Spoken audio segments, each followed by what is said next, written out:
What's up, gang? I I just realized that I accidentally put this on the main channel. Oops. This was supposed to be on game night. Well, look, mistakes were made. Yeah, I don't know what's going on. I've been busy today. And we were going to stream tonight. I was like, I don't know what I'm going to do, if I'm going to do Stone Top or something like that. But I kind of don't really feel like doing Stone Top. And so I was going to play some Everquest. And again, I didn't mean to go live on this. But here we are. Also, I wanted to try out this microphone. Because my friend and... honestly, I wish we had more opportunities to collaborate together, but Mr. Ronald the Rules Lawyer, he and I go way back to the early days of PF2. He has been trying to up his streaming game, which of course, I obviously 100% approve. And he said, "Hey, Derek, you care a lot about this shit. Can you give me a hand?" And I said, absolutely. So I've been working with him, and I really liked the Rode NT series. I used to have I still technically do have it, but I have a Rode NT5, which is the short capsule. The NT series is the Rode short capsule series. And I really liked that microphone.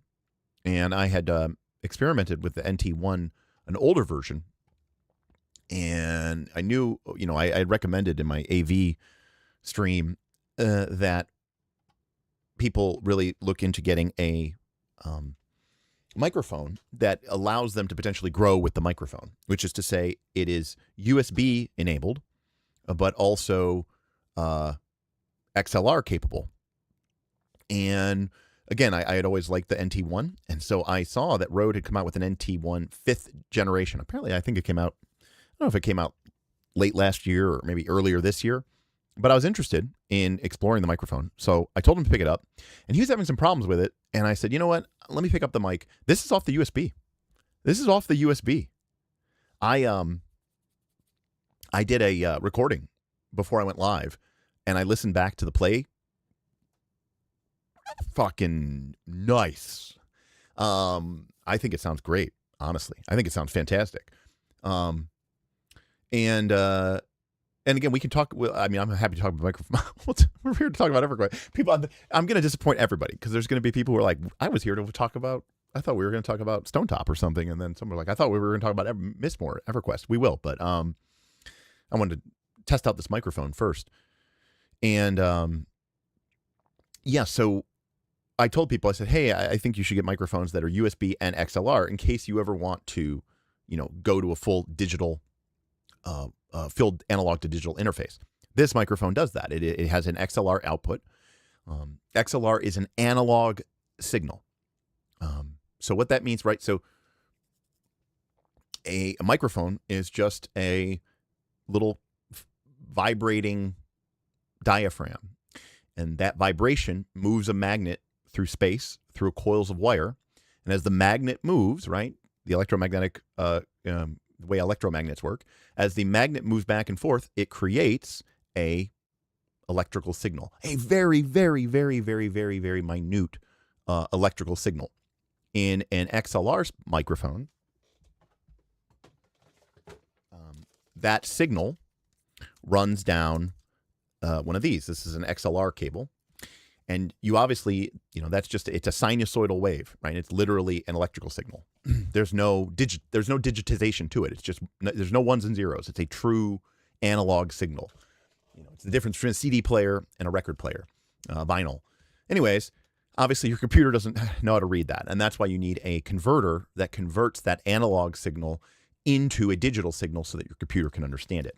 So some microphones, they have a really, really shitty inbuilt digital converter. This one, I've been told, has a really, really good one. And so one of the reasons that you typically would want to upgrade, so let's say you got this microphone, or you got another microphone that I've recommended that have like a USB and a XLR, is because the technology to convert that analog signal into a digital signal is probably not as good as when you get a dedicated, amazing, awesome secondary unit like a Focusrite. But I've heard that this one is quite good. So we're talking about the plosives now. To be clear, it comes with a plosive shield. So that's me. That's on me. So by the way, you get a lot. You get a lot for your money with this thing, by the way. So number one, you get this full shock mount. So you get this full shock mount. You get the microphone itself. You get a USB cable, nice long one. It comes with this really sexy hot red XLR cable, which is awesome that they include this XLR cable. It looks really long. In addition to the shock mount, you get this pop filter. Now, again, I have a tendency, because I'm used to using this. This has a built-in pop filter. It's also it's a much nicer mic.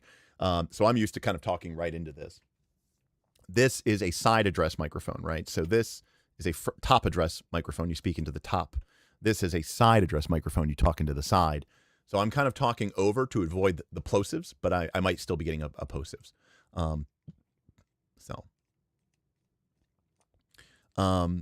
So anyways, I wanted to try it out and see how it sounds. And then the other thing, which is really cool, is this microphone inside of it has digital signal processing equipment, or DSP equipment. So if we go and look, here we go. We've got this Rode Central app, so I can control my mic's gain from right here. It has a high pass filter built into it. I have it currently set on to a 75 hertz, which is usually enough to eliminate most noise and rumble. I think if you start to cut off like my mic, or for my voice, if you start to cut out my like 125, 130, you start to lose a little bit of my bass in my voice. And so I tend to not go above 75, but it does have a built-in high pass filter.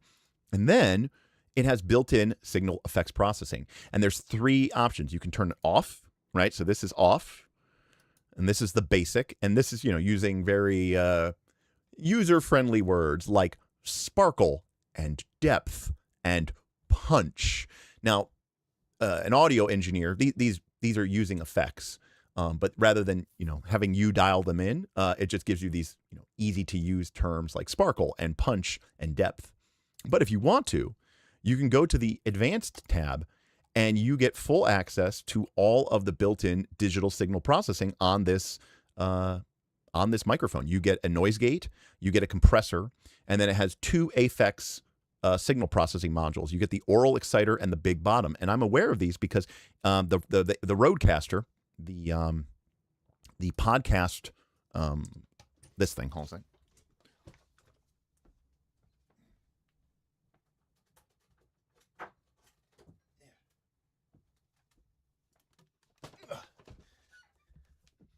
You may have seen this before. Obviously, mine's a little dusty and dirty. I've been using this thing for 5 years.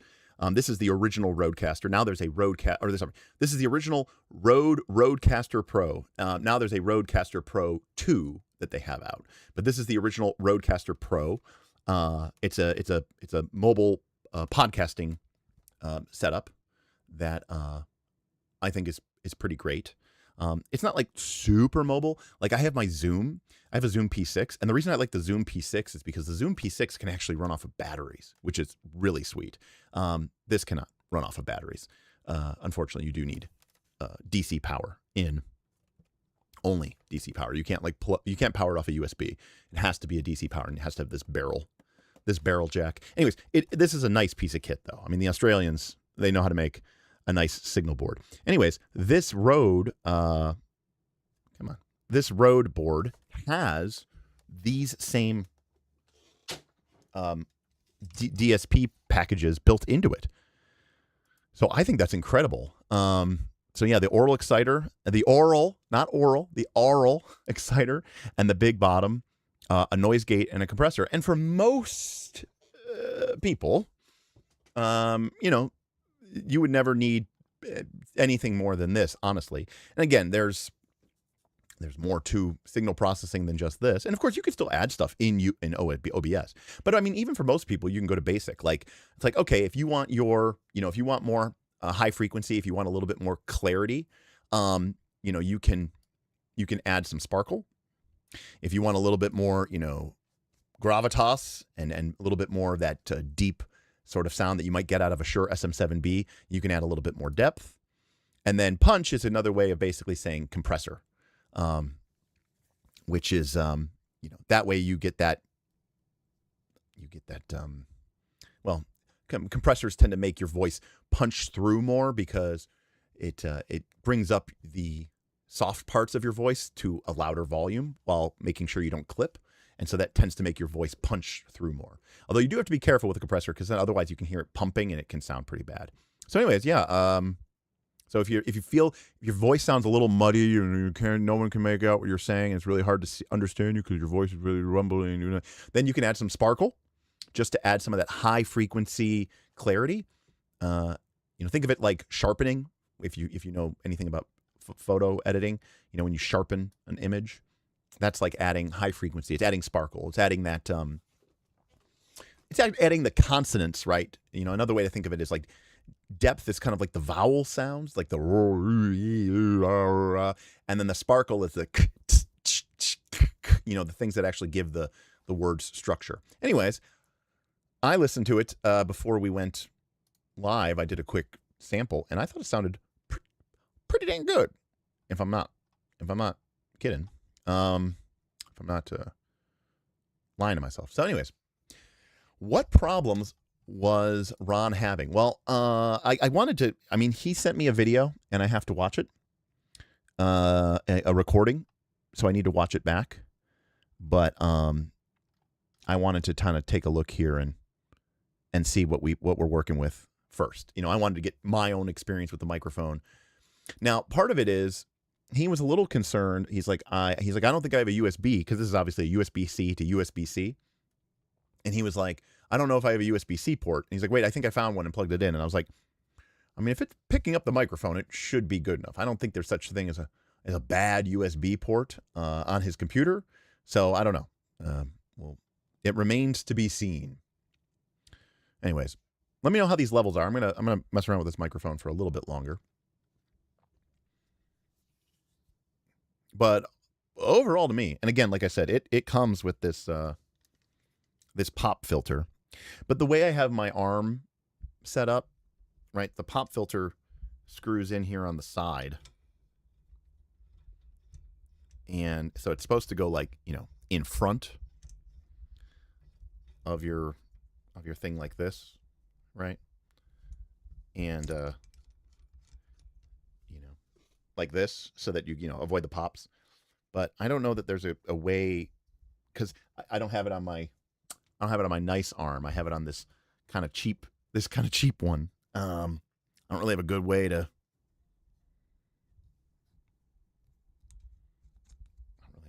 Do this. Let's see. I don't really have a good way to do this. Otherwise, it's weird because the way that the thing is built.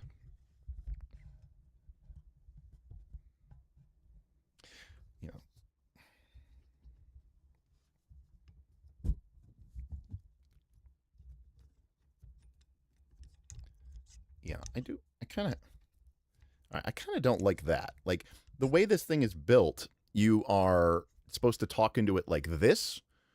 And so, you know, I don't, hopefully this is now catching those plosives and you're not getting the p, b, b, p.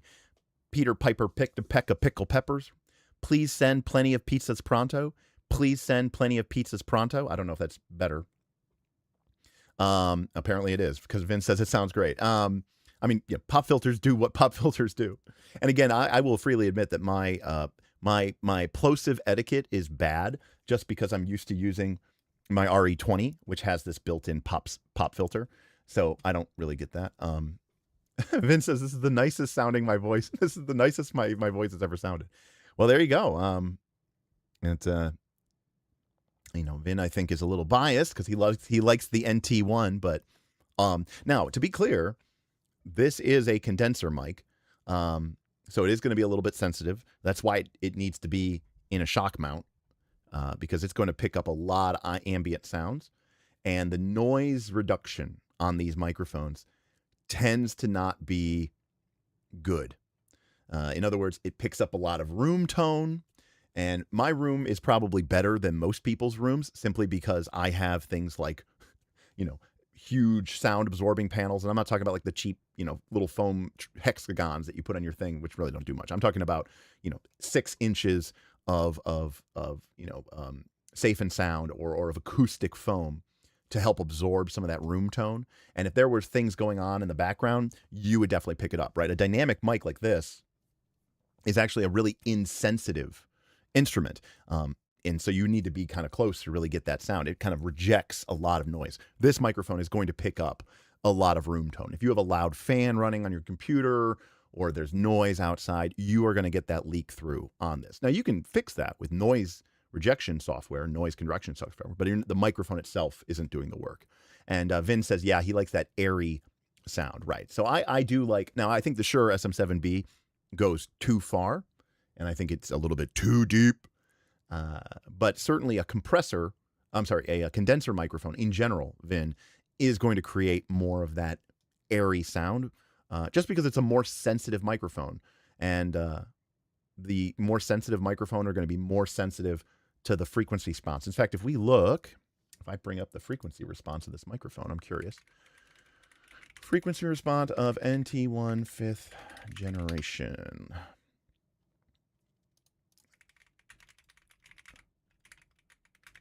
So this frequency response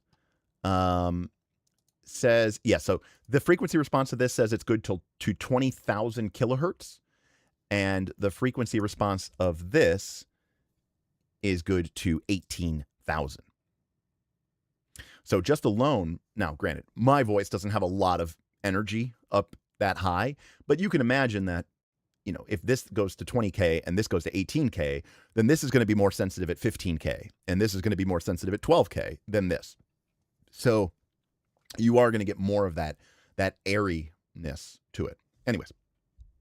So unfortunately, like I said, I have to kind of be in this really weird situation because I guess I could do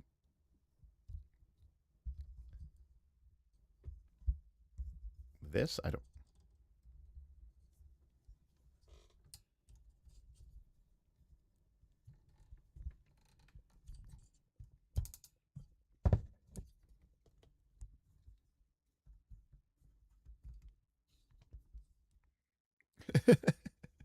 I don't think that's going to work, but there we go. This poor little thing is like struggle busing because of the way it's set up. But there you go. The Rode NT5 or NT1. Sorry. Anyways, I think it sounds great. So, welcome. I don't know what we're gonna do tonight.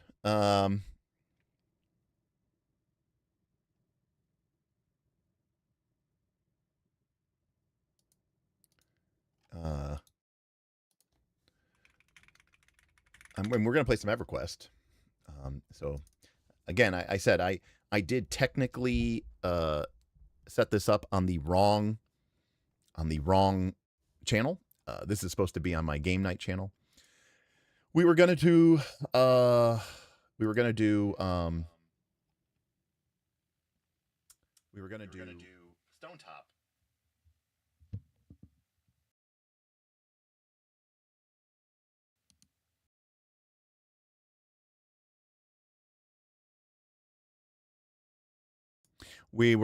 do Stone Top, but we did not.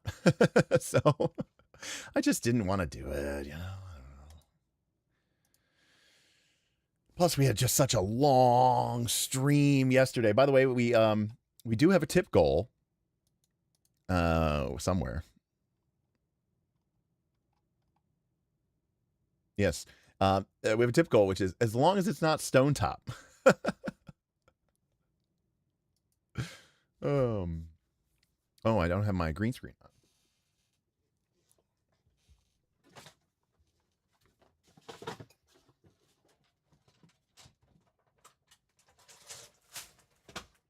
There we go.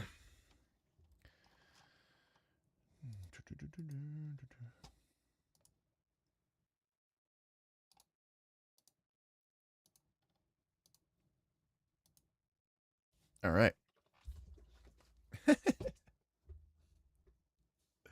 Lance has been painting walls in that shirt for the last few days. Kyojin says, "Man, I wish it was Stone Top." Listen, Kyojin, I'm not saying we're not gonna finish Stone Top. I mean, we will do Stone Top. I mean, I think it's one of the greatest RPG books I've ever read. But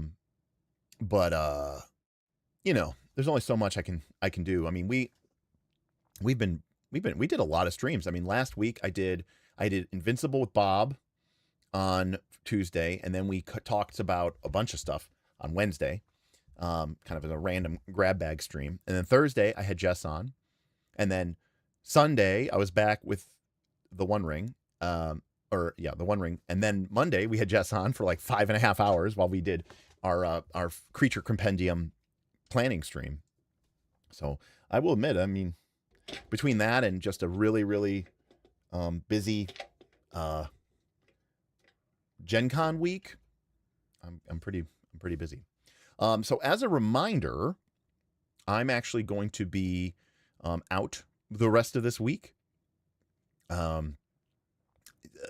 you guys know, I like my buddy is he's a bit of a degenerate gambler, and he was able to at the last minute, well, like not the last minute, but basically when I was at Gen Con, a little bit right before Gen Con, he said, "Hey, my concierge just reached out to me and said, hey, we've got 5 free nights for you guys, $1,000 of free play, a couple $100 of free food budget.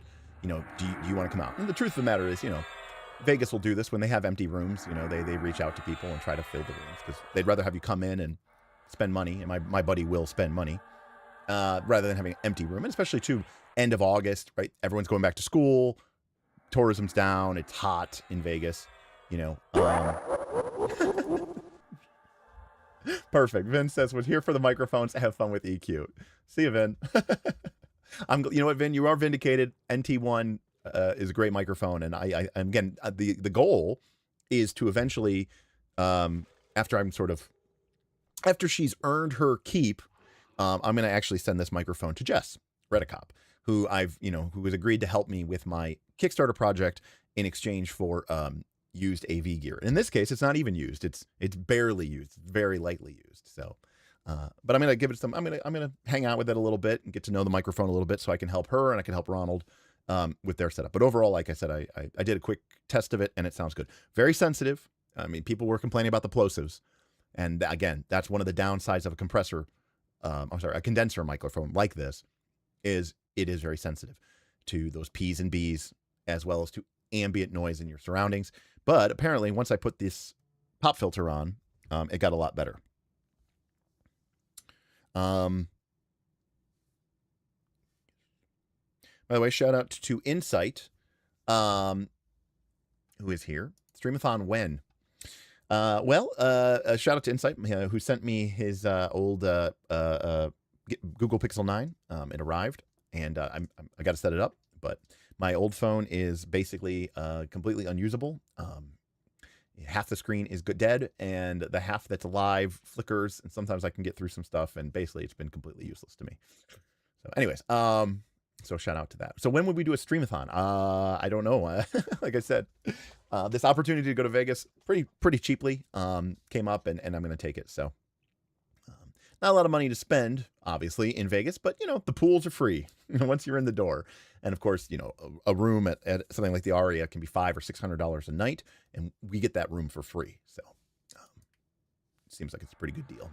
Plus, on top of that, we get the food credit. So again, I can make a pretty cheap trip out of Vegas. So, I always do a stream from Vegas. Ken, always. Always.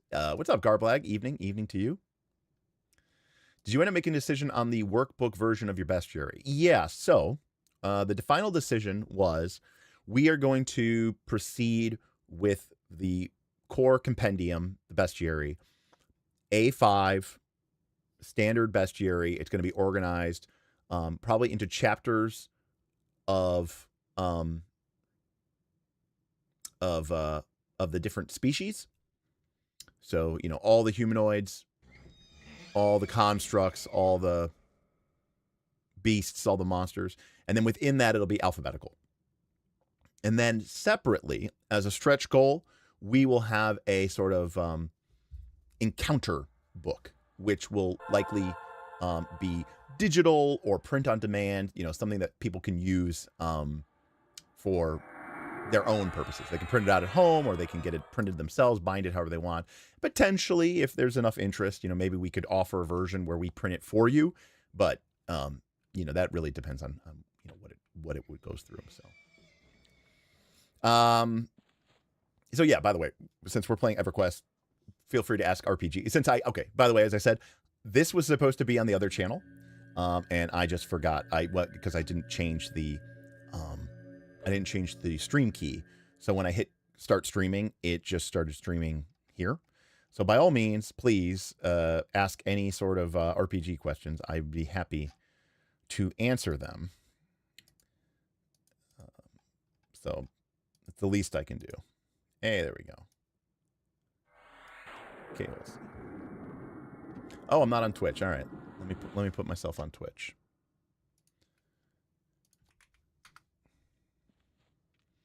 You know, and again, I mean, one of the reasons I'm doing this book, you know, I mean, you know, Vin, who already left, you know, he doesn't think that we're even, he thinks that us getting to,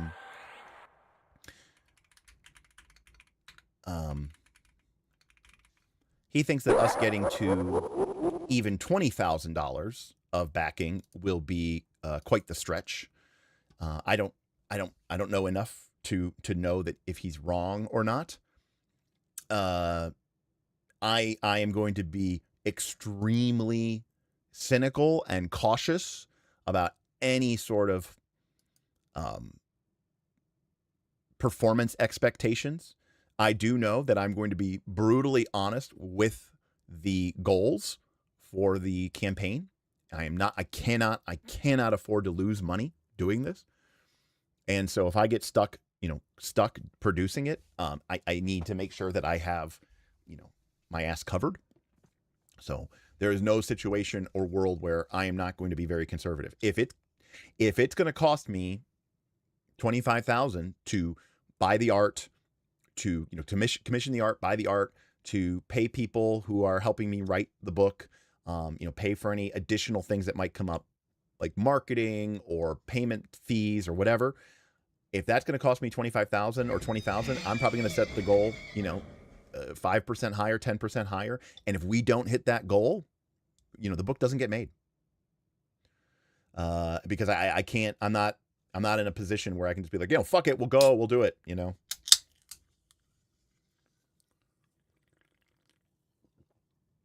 So that is really, that's vitally important to me. If we do better than that, great. And we talked about stretch goals, just helped outline our stretch goals. And I know people are excited. People are talking about cards. You need to do cards. Okay. You're not doing cards at 20,000. It's just not feasible. It's just not feasible. Woodland Fellowship. I will say this, just in the dark, 50-50. 50-50. The thing about what it really comes down to, honestly, Woodland Fellowship, is, if I'm correct, Gamehole Con is like middle of October. Yeah, it's October 15th through the 18th. If, and it's a big if I end up going to Lucca in Italy, that's like a week or two later. If I'm going to Lucca in Italy, I probably will not go to Gamehole Con. If I don't go to Lucca in Italy, there is a reasonably good chance that I will go to Gamehole Con. So, Insight says that was a very insightful stream. Oh, informative, sorry. I'd love to see more like that instead of people explaining the work. Seeing the process live with Chef's Kiss. Yeah, I mean, my goal, as always, with to entertain and to educate. And I think a lot of people in our community, certainly Knights Last Call community, are interested in game design. They're interested in the process of maybe making their own game one time. I'm no fucking game designer, so you get to see me struggle bust through all the same processes that that you would potentially go through. And of course, obviously too, we also have people in our community who have had successful, very successful, incredibly successful Kickstarter or backer kit campaigns of their own, and I would absolutely be a fool to not benefit from their wisdom.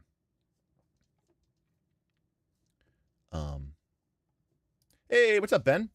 Been away from EQ for quite some time. What's the deal with Legend? Well, the deal with Legends, Ben, is it is an entirely, completely different game. And so for people who don't know, they just did a patch today, and this is a zone called Castle Mistmoore. And one of this is one of my favorite zones of all time. It's I must be turned around. That's what I keep zoning, because I'm backwards. Yep, I am turned around. That is why. Anyways, it is a castle of a vampire lord named Mayong Mistmoore, and it is home to her undead servants, or his undead servants, and legions of followers. But Everquest Legends is a very different game, Ben. For starters, you can see that I'm in a zone. There's a bunch of people here. They're all excited. But what I'm going to do is I am actually going to make my own personal instance. So I'm going to come over here. I'm going to create my own zone. So I'm going to come over here. It has difficulty ratings. Sure, we'll pick D3 just to try it out. Well, I don't want to pay attention. I mean, everything in here is really low level to me, and it wouldn't be a problem, so I guess I'll just pick D3. And then we are going to basically zone into our own personal instance of this zone. So right off the bat, that is very different from EverQuest. And the other thing, Ben, is I have 3 classes. My character is actually a paladin, a monk, and a berserker. I am all 3 classes at once. I get all the abilities of all 3 classes. I could be a paladin, shaman, wizard. You can be 3 classes at once. And there's 1.5 million other quality of life improvements that they made, Ben. When you die, you don't lose experience. When you die, you just reappear with all your gear in the same zone that you were in. It's completely different. It's completely ridiculous. I mean, Lugs, it is a good compromise. I think so.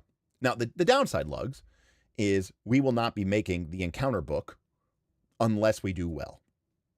And I think that is a really good tool, and I think that would be cool to see it. McNancy, what's up? Yesterday you talked about 4E Monster Manual, huge inspiration. Are there any other creature compendiums you are drawing inspiration from? I'll be honest with you, McNancy. I'm very known for hating most bestiaries. I don't like the way they're structured. I don't like the way they're laid out. I don't like the monsters that are in them. I don't like the level ranges that they give you. I think most monster manuals are except for maybe the very first one that comes out with the game, right? Like the original Monster Manual 1 or whatever, the Pathfinder Bestiary 1. I think most monster books are exercises in, they insist upon themselves. It's a desperate attempt to look cool and edgy, and everyone's trying to be something different and create something that no one's ever seen before. And in my experience, you end up with a lot of monsters that feel like you would never use them. They feel like they're just so bespoke. They're so unique. They're so distinct. And I know a lot of people like that. I don't like that. I like generic monsters.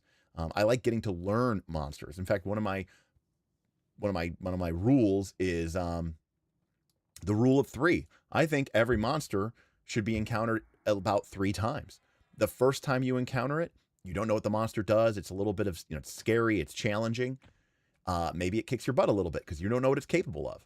The second time you fight the monster, you know a little bit more about it, and you are starting to work out how it works, and you hold your own, and now it feels like more like you're on even. And you could call it there, but I think it's nice to have that third encounter with the monster. Now you know exactly what it does. You've got a strategy to deal with it. You're not surprised by it. And so you might say that there's no point in that third encounter with the monster, but I think it's important because now you get to show your mastery, right? I think it's fun to have that one last victory lap, right, of encountering with the monster to sort of showcase how your knowledge, experience, and wisdom. I'm talking about meta knowledge and wisdom. I'm a believer in the value of player meta knowledge, and you get to show that off. You're prepping for this. You know it's already going to happen, and you get to kind of flex on it.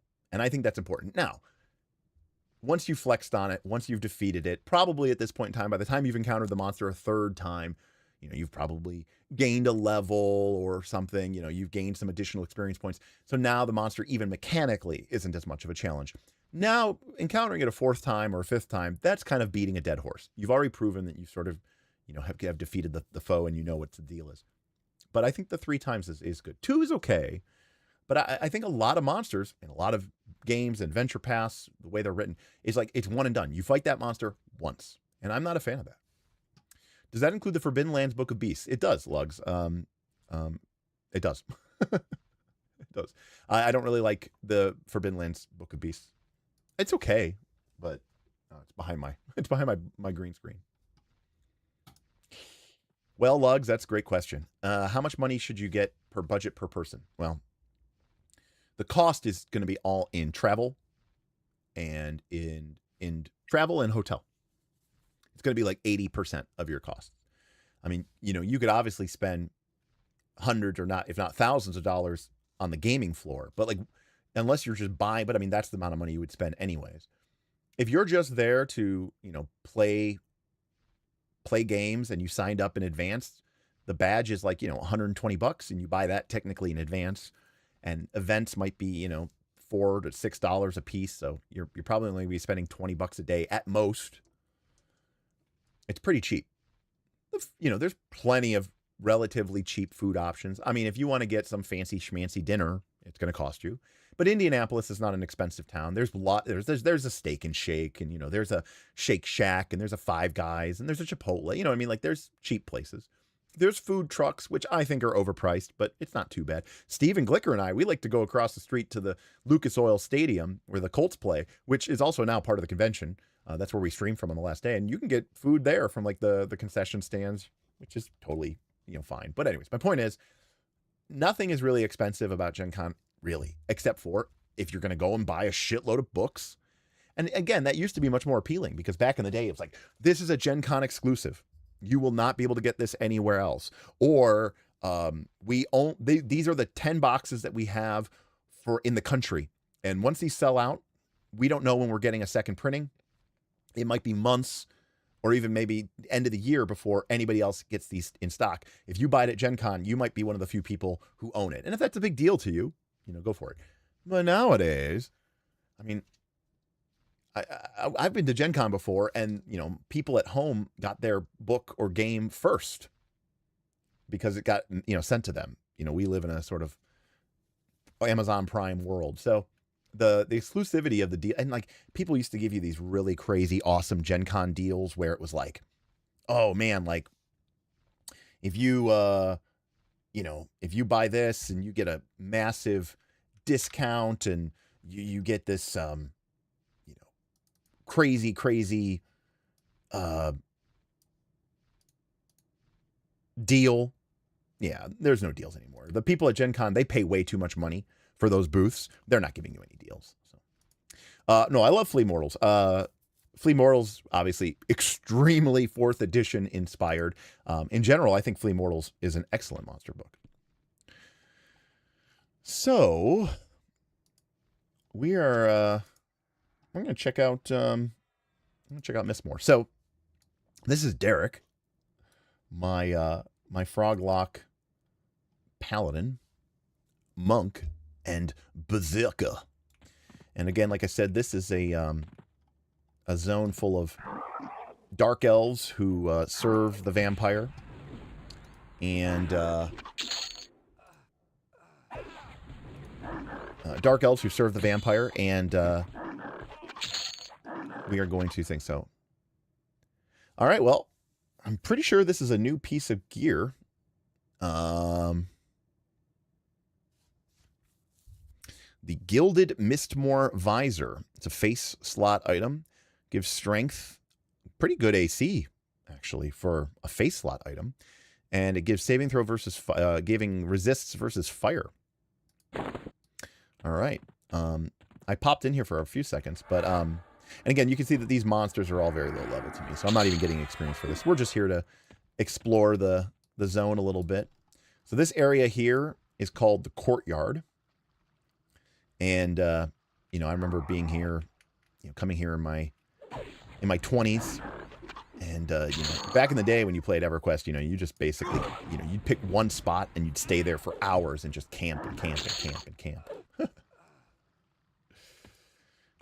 No, Lugs, I don't think that even came up. I don't think anyone's really even thinking about it. I think doing that in A5 would be counterproductive. I think the book would be as tall as it, you know, as thick as it is wide. It would just not, I don't think it would be possible. Yeah.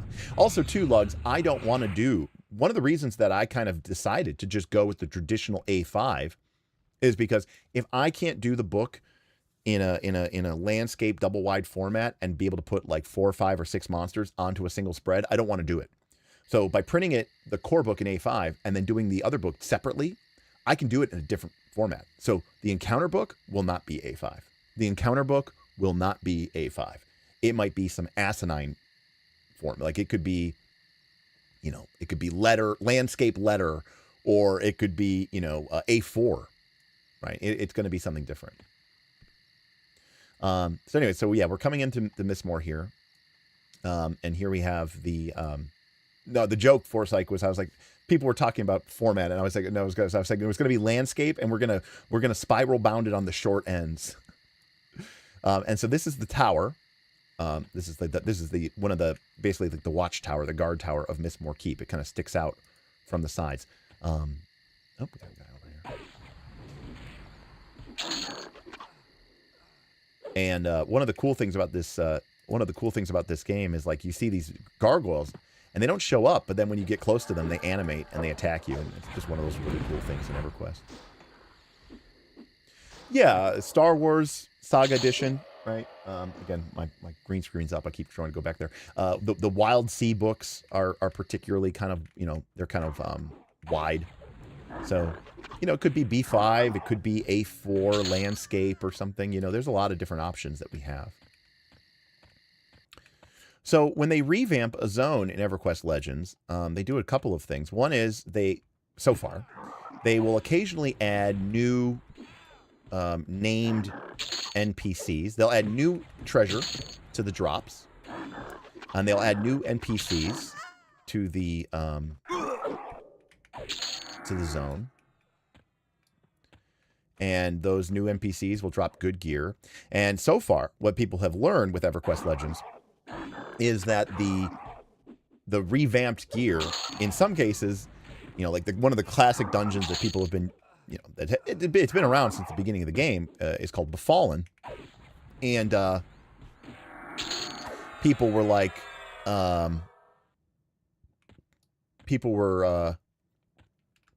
using their Befallen gear in Everquest Legends. You know, they got it at level like 15 or something. You know, they got it at level 18, and they're using it. I'm still using some of my gear from Befallen, so you know it's pretty wild.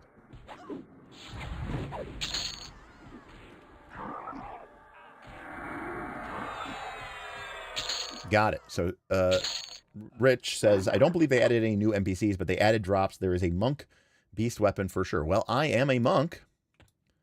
So we'll go check it out. So if we continue down along this path here, right in front of me, that will, oh, I was wondering who hit me with those buffs, Rich. Thank you. You can see I got a bunch of shaman buffs.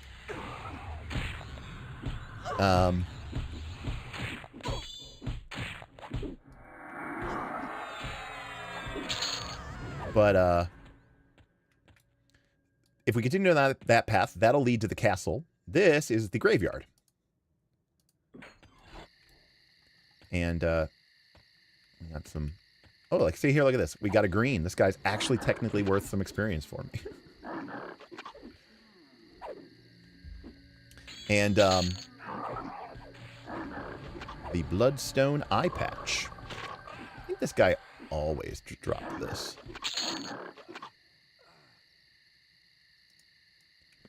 I don't think that's new. The fact that I was able to merge it suggests that I have it somewhere in my inventory. Again, this was another classic camp spot. So back in the day, you know, you would go into Mistmoore and you'd be like, camp check. And then somebody would say like, you know, we need one at GY. And you'd go, cool, sick. And then you'd come here and you'd sit here and you'd camp out, you know, against the wall. And you would just pull these monsters for hours.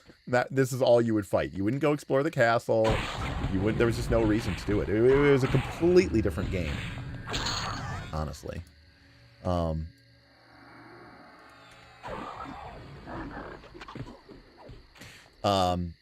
So yeah, I mean, obviously these monsters are super low level to me, but obviously you guys can see from my character, I don't cast spells.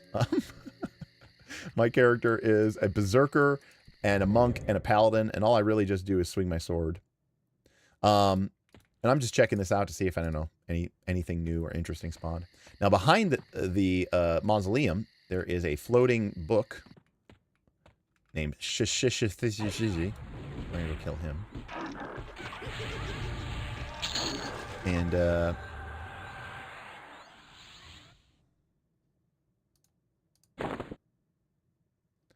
we oh, I guess I'll use it for quest. And you know, and again, we live in a world now where you can like get maps. But remember, in the original Everquest, there was no maps, and so like, you know, the secrets and techniques of the game, you know, like, oh, like the fact that this is an illusionary wall, right? And you can pass through it, and you're like, oh, cool. Well, that led nowhere. Well, nope. There's just another illusionary wall, right? And uh-oh, I pissed that guy off. He's running away. And so, oh, hello.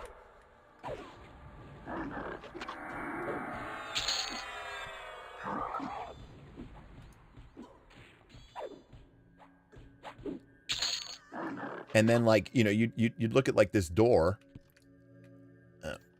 You look at this door, and you open up this door, and it just leads to a dead end. It behind the door is just a solid wall. And the reason why is because, guess what? Next to the door is another illusionary wall. So it's just like, you know, like the dungeons, like, I mean, they were so inspired by old school, you know, D&D games. You know, I don't know. I think it's so cool. Oh, the Crested Helm. Nice. That may eventually replace my Crown of Crush. Once we get this, if we get this to drop a couple more times, get some things. So yeah, I think that, I don't know, Crested Helm, is that new? I think so. I know there's the Crested Shoulders,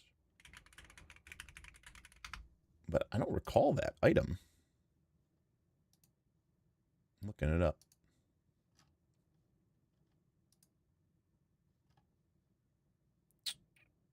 No, Crested Helm's always been there. All right. Maybe I just never got it to drop before. Anyways, so then we'll go into this dungeon here. And then now now keep in mind, we entered through a secret passage, right, to the back. So now if we go to the left, that's going to take us deeper into the castle. These dark elves keep rushing out to their deaths. And if we go to the right, that'll actually take us outside. And now, see, we're back. We're overlooking that courtyard that we came in on. This is that tower that overlooks the courtyard. And there's this like magical elevator thing here. I'll hop onto that. And normally there's a named NPC in here named like Gaston or something like that, but it doesn't seem to be here. It's a little strange. because I would think that they got rid of placeholder mobs.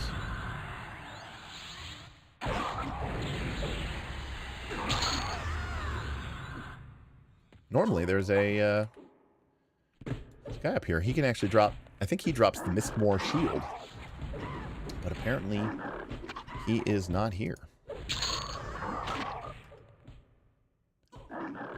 Now, one of the cool things that they did in Everquest Legends, and it's a little bit harder to see, I can actually probably increase my UI, is classes like the Paladin or the Ranger, okay, which this game calls hybrids, right? You're kind of a caster and kind of a fighter.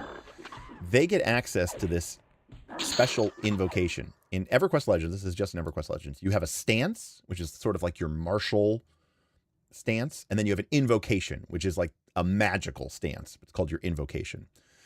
In my case, my character is in the Berserker stance, and that lets me attack twice as fast with all of my physical attacks. The downside is that I do a little bit of damage to myself, and I'm not in any of the other stances. Like there's this defensive stance, which increases or decreases the amount of damage I take by 50%. So I take half as much damage. So pretty nice. But Berserker stance lets me attack faster and do more damage. But my invocation is called Spellblade. And this is unique to the hybrid classes that get it. And Spellblade, some people say it sucks. I think it's pretty okay. I don't think it's amazing or great. But what Spellblade does is it gives me a chance every time I'm attacking for my character to automatically cast for free whatever spell I have in my first spell slot. So you can... EverQuest actually works a lot like... Well, I guess it works a lot like 5th edition D&D, where you memorize a certain number of spells, and then, except instead of slots, you have mana. And then you can spend your mana on any of those spells.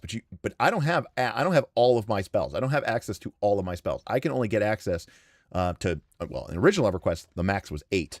But now, in EverQuest Legends, you can actually expand that all the way up to 14. But, what was I saying? Yeah, so once you have your spells, and then you use your mana. So whatever spell is in my first slot, whenever I'm swinging my sword, there's a chance that I will Spellblade it. But in my case, my first spell is healing. So actually, periodically, whenever I'm fighting, you will see that my character will occasionally trigger his heal spell, and he'll cast it on himself essentially for free, and it won't take any time. I won't slow down. I won't stop attacking. And that to me is really, really worthwhile. I get a lot of what I would call sustain out of that. And honestly, from a game design perspective, like when I think about like what kind of RPG I might make someday, and I mean, again, maybe there's a world where I make multiple RPGs. I just go full James Intricasso. Is I like the idea of what we call in this game, right? Stance dancing. I've heard that term used in other games that have stances, but the idea that, you have these sort of two different systems. One is your stance, one is your invocation. And, there's times and places where one is better than the other. I think the mistake is when, one is good and another one is not good, right?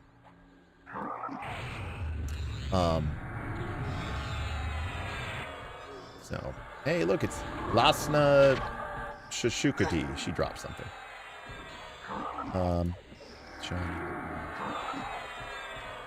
Anyways, now, it looks like I took a lot of damage there. I mean, to a certain extent I did, but it's only because the people who came in to attack me are all Shadow Knights. And Shadow Knights have sort of the opposite of a Paladin's Lay on Hands ability. They have what's called the Harm Touch. And the Harm Touch lets them just hit somebody for a massive amount of damage. Ooh, a Diamondine earring. Nice. Now, Zakatl, he actually drops a special hilt that I don't need anymore. Ooh, and a moat. Nice, I'll take it. The glowing sword hilt, which I don't need anymore, but I'll just store it anyways. Because that hilt is actually part of a quest to get this weapon here. This is called the Soul Fire. and it's a special weapon for paladins and for no, just paladins. I thought it was for paladins and shadow knights, but anyways, this is called, you guessed it, the pool room, because this is where Lasna hangs out. That earring is actually a really nice earring.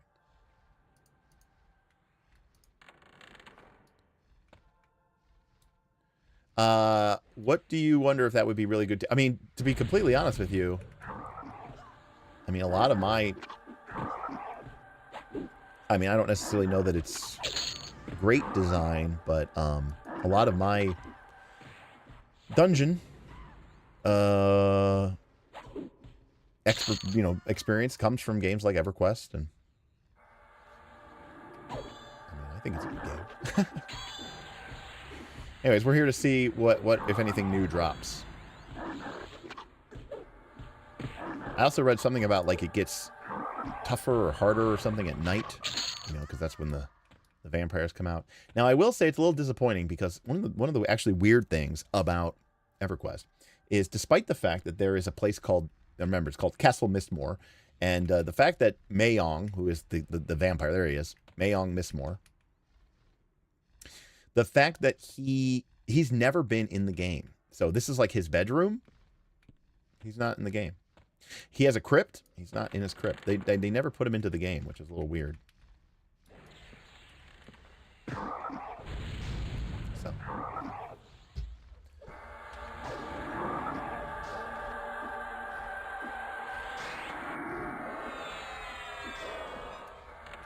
Fighting through doors as one does.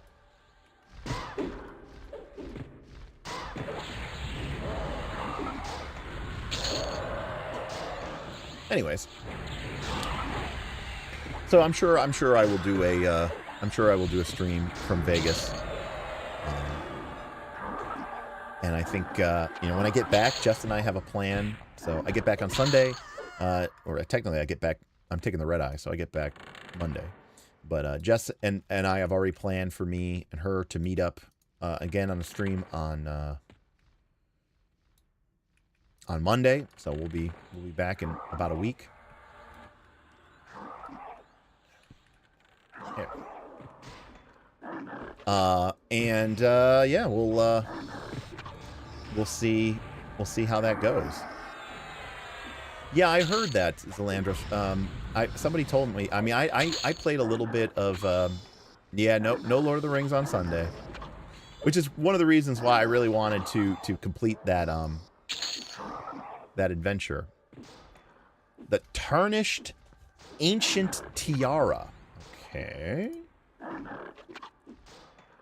think this is an old item as well. Yeah, it is. It's so sad to get these, like, mana preservation ones and know that I can't really use them.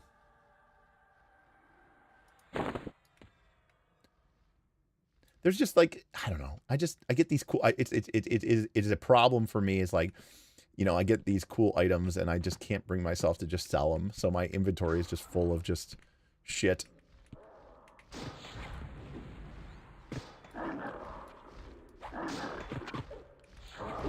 Anyways. Yeah, so no Lord of the Rings. That's one of the reasons, like I said, I wanted to do that whole adventure. You guys, we played a little longer than we normally do. Normally, the game is supposed to run from 10 to 1. So it's only supposed to be 3 hours and change. But we obviously played for like 4.5, so it was a longer session. Oh, I can't see my target.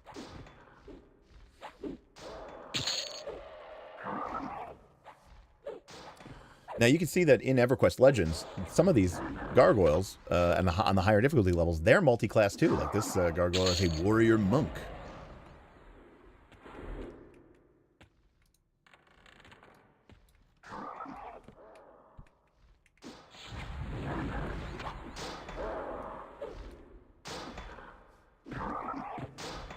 I'm sure you'll have plenty of time to play a lot more Everquest.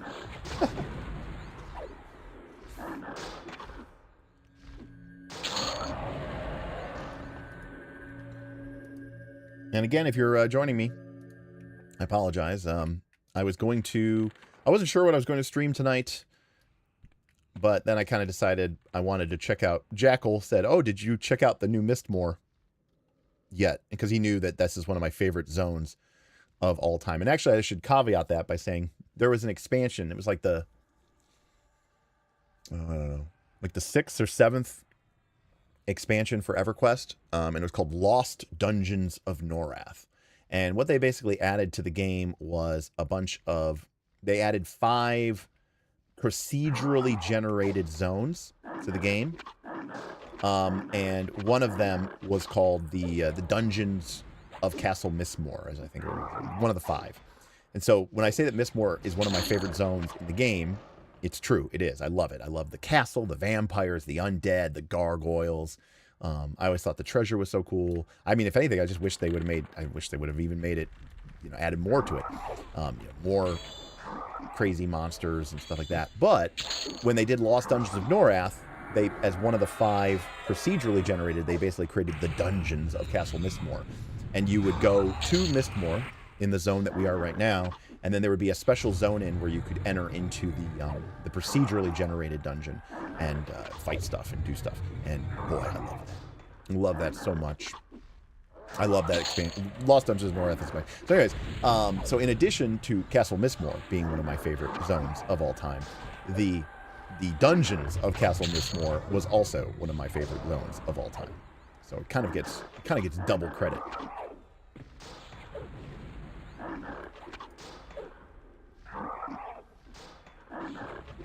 How again, we've been talking now for a while on the NT5, or sorry, the NT1 5th generation. I keep calling it an NT5 because I own an NT5, and this is called the NT1 5th generation, so it's a little bit weird, but this is the NT1.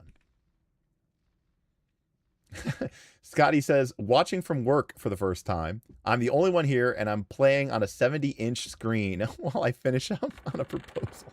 That's pretty sick. That 1440p coming in clutch.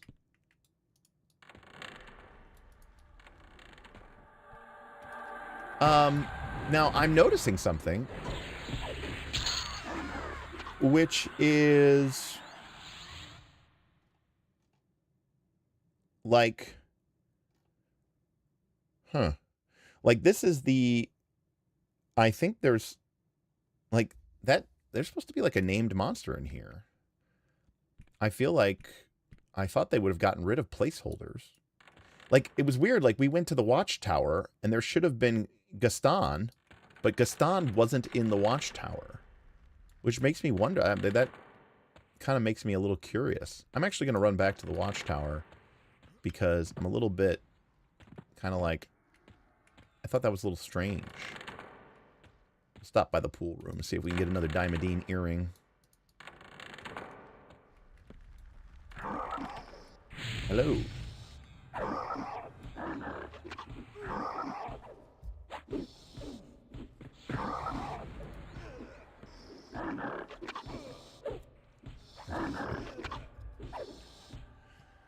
find that a little strange.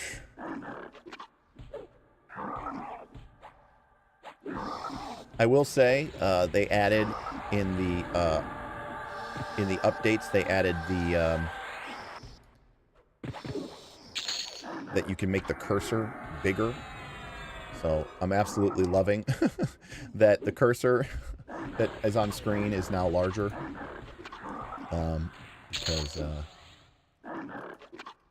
before it was like I would lose my cursor all the time. There she is. Now, of course, as a paladin, I have a bunch of special abilities that allow me to smite undead, and my weapons bear the enchantments of the Ghoul Bane, which allows me to do bonus damage and trigger particularly strong attacks against the undead. I'm a paladin, so I'm wearing I have the blessings of Rod Set Knife. And so I do, guess what? Bonus damage against undead. So yeah, so fighting undead is kind of my jam. To say the least.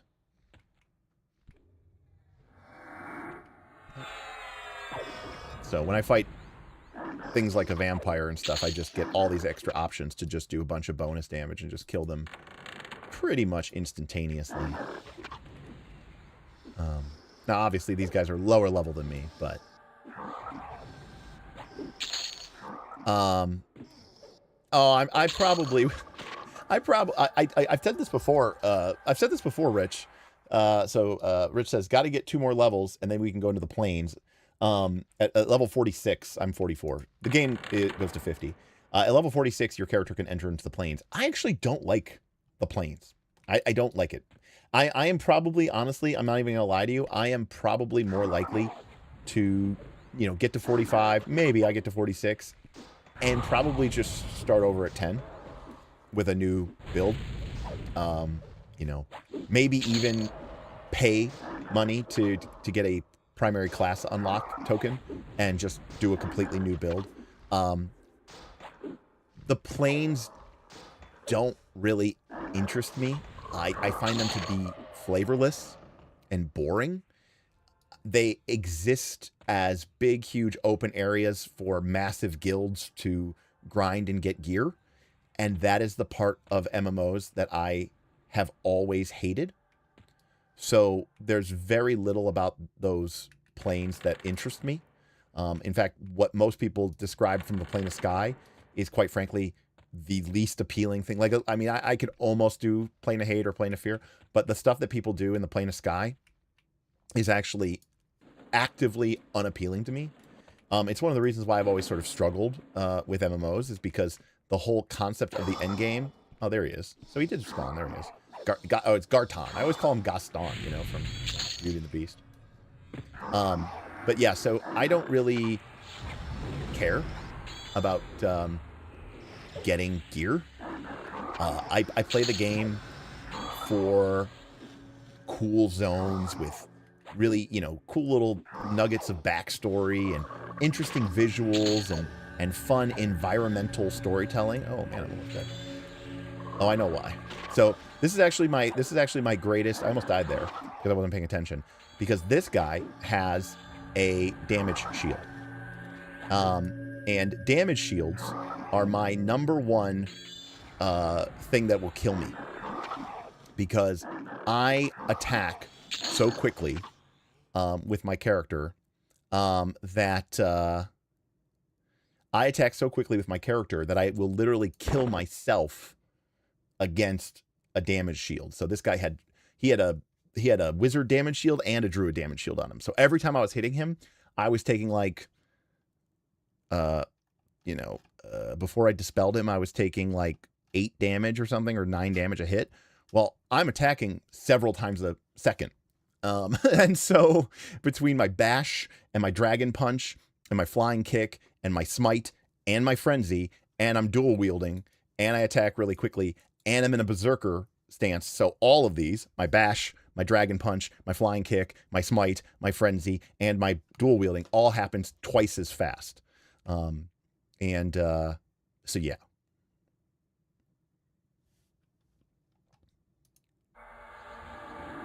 And in addition, you know, I attack 72% faster because of haste. Yes, Rich. So Rich says the Gulthias fight. So there was a very famous, very, very classic. In fact, actually, it was his first. My buddy. This is my buddy. I've known him for, geez, Rich, 20 years now, longer. I think you were still in high school, but he joined us. He was a friend of a friend before he became a dear friend. He was a friend of a friend, and he joined us, and he played D&D. And his very first, we were playing a campaign. He joined us. He was like level 9, and he made a character, barbarian, and he joined us in this really awesome dungeon called the Night Fang Spire. And the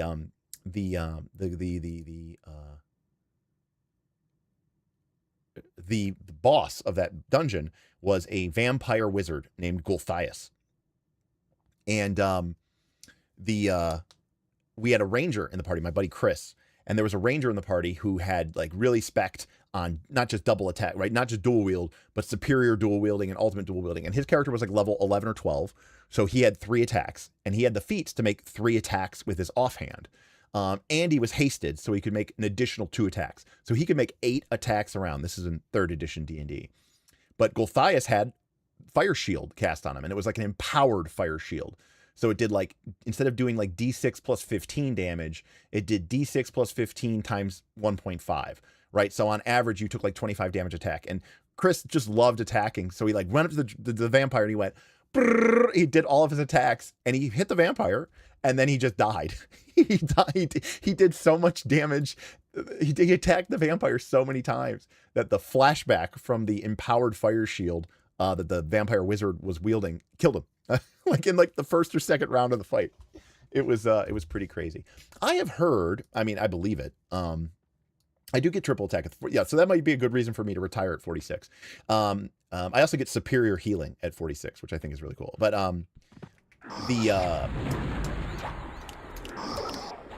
because the skill on triple attack is so low, it, you know, I've read, you know, logs and parse logs that basically say it like, you know, it like never triggers, you know? So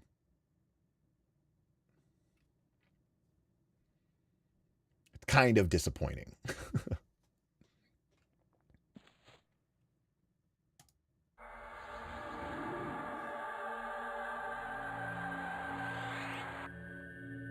So this is another example of the quality of life of Everquest Legends. My character, there's now an ability that you can buy with your points called Quick Buff, and it just casts every single buff on you at once. Instead of having to sit there and manually cast every single buff, it just casts every single buff on you. And if you're in a party with your crew, it just casts every single buff on all of them too. Even if you don't have enough mana for it, it'll just cast it, it'll drain all your mana, and then it'll just, you know, keep casting it. It's pretty freaking sweet.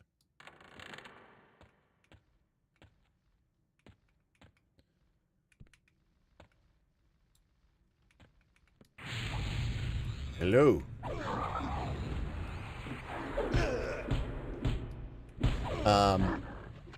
By the way, so one of the things that you can do in Everquest Legends, you certainly could never do in the original Everquest. I mean, maybe later on after, you know, the game had been around for a million years, is you can kill things like the dragons, which used to take an entire, you know, raid of people, and you all had to be like max level.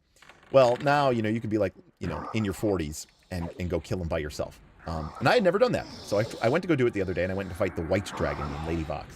And she killed me a couple times. And it took me a little while before I figured out a strategy. Because I don't have any of the, you know, I don't have any of the meta.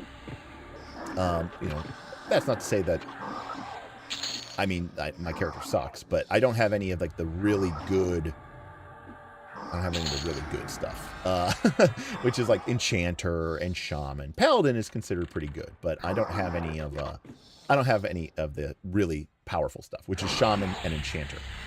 And so I have to do it the old-fashioned way, which is I have to beat the dragon to death with my metal clubs, my metal sticks. But I was getting my ass beat, and one of the pieces of tech that I had to do was that I had to actually be in Mage Hunter stance, not defensive stance, because actually what was... Oh.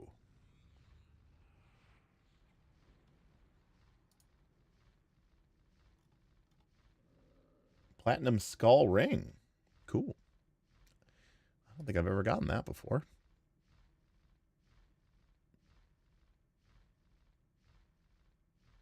Neat. Is that new? Okay.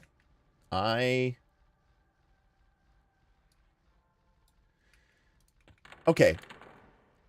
Jackal says, Paladin Monk is 2/3 of the meta build. He's not wrong. However, just today, I saw people talking about, on Reddit, about how they're like, yeah, so like, I know we all went Paladin, Monk, Enchanter, but really, honestly, was Monk doing anything for anyone? And everyone's kind of like, yeah, no, it doesn't really matter what it is. You could just be, as long as you're whatever Enchanter, you'd be fine. So like, people are basically realizing it doesn't really matter what the other parts are. But Jackal's not wrong. But let's also, let's call a spade a spade. The powerful part of Paladin, Monk, Enchanter is enchanter. If you were a rogue warrior enchanter, you would be, you know, almost as strong. Or a shadow knight, because I mean the paladin does give you a mana bar or a bar. You know what I mean? Like, yes, you aren't wrong. But I'll tell you this: going berserker instead of enchanter is definitely a downgrade from that perspective. But anyways, what was I saying? So that's new. I didn't recognize that. So I was looking at this on EQ Wiki. I actually think I thought that because the items were here that they were new, or they were old. But I think that crested helm is new then, because I don't ever remember getting that crested helm.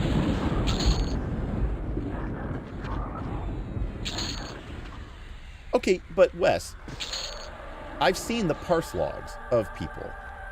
Like, their charmed pet did like 80% of their DPS.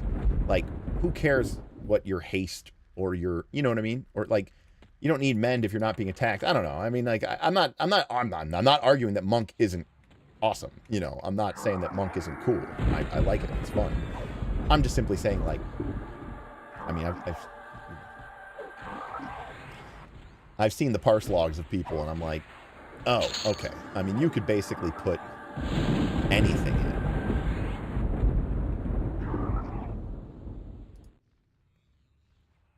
Veil of Silence. Like, this is definitely new on being attacked. It's 9 strength. It's a face mask.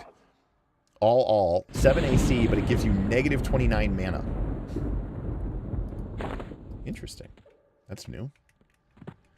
And again, I thought some of these items were new, and I was like, oh, they're not new. They're on the wiki. But then I realized they've already updated. They've already updated the wiki. Like, I will agree, Paladin is very strong, right? Lay on Hands is having Lay on Hands as a backup emergency is nice. Obviously, the Paladin, you know, any hybrid is good, because if you're just an enchanter and then you don't have another caster, then you only get 1 mana bar instead of getting 2 mana bars. But honestly, you could be a ranger or you could be a shadow knight. But Paladin gets, you know, Paladin does get Lay on Hands, which is pretty nice. So I'm not debating that. So we've actually come now all the way to the actual front of the castle.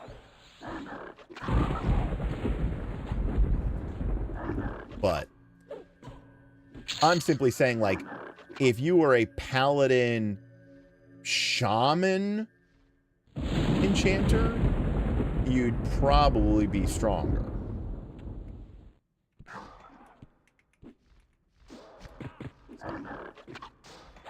I mean, obviously, you had to get up to that level, and the monk, you know, does help you with that part.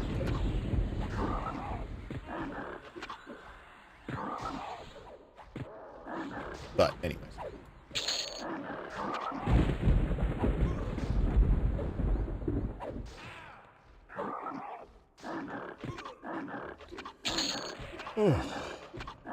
I'm actually going to level this so I have some more stuff.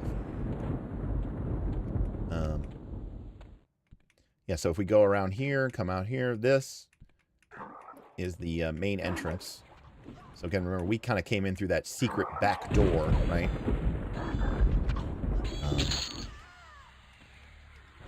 What I do think I'm going to do, though, another reason I'm probably not going to get to 46, is I am a little... so I played around my my loadout. I've been playing with Tim, and I've been playing as a paladin monk wizard with Tim. My wizard is now up to level 34.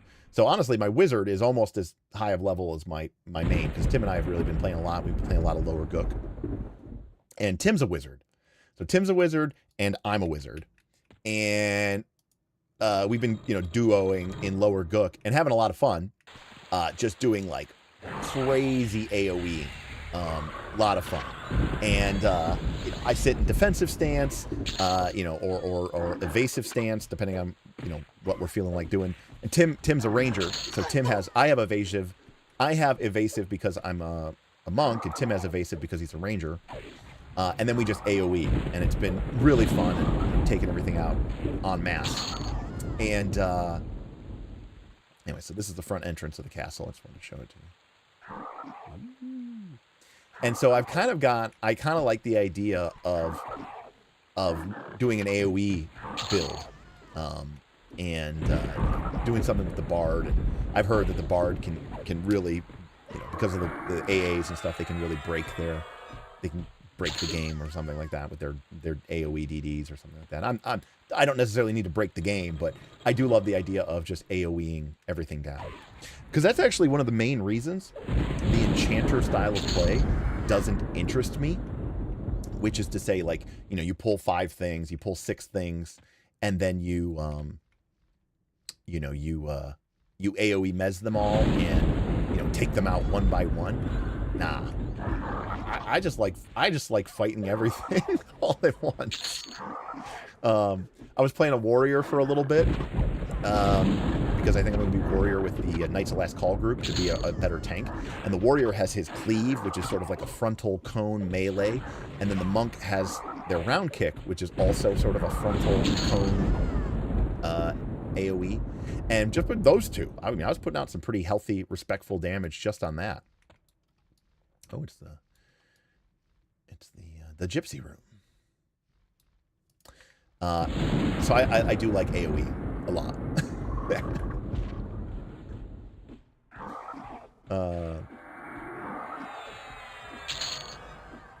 The Mistmoore battle drums. Save that.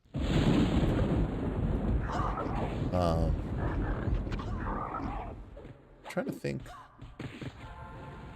other NPCs we could try to go fight here.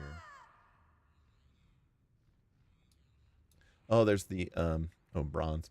There's the butler and the maid. I don't remember who the butler and the maid are. Good night, Nabil. Thanks for stopping by and hanging out with us. And again, folks, I got my chat up. I'm just hanging out. I'm just exploring this new zone and well, it's not new, but seeing what new items drop and getting to look at them. If you guys have a question or comment about any of the RPGs we've been talking about recently, or have a comment or question about your game or whatever, happy to talk about it. What's up, Dirty Phil?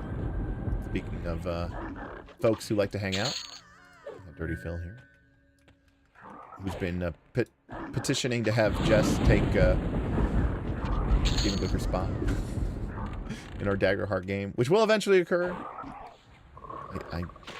I can't even finish my One Ring game, and that's supposed to be weekly.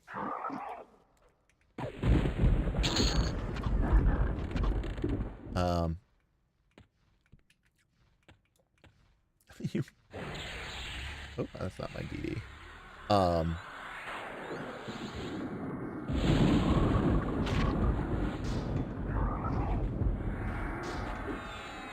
You want to pay for a wasp? What'd you have in mind? I love. Why a wasp? I mean, a bug pixel art is pretty good. I mean, we could probably get value out of that.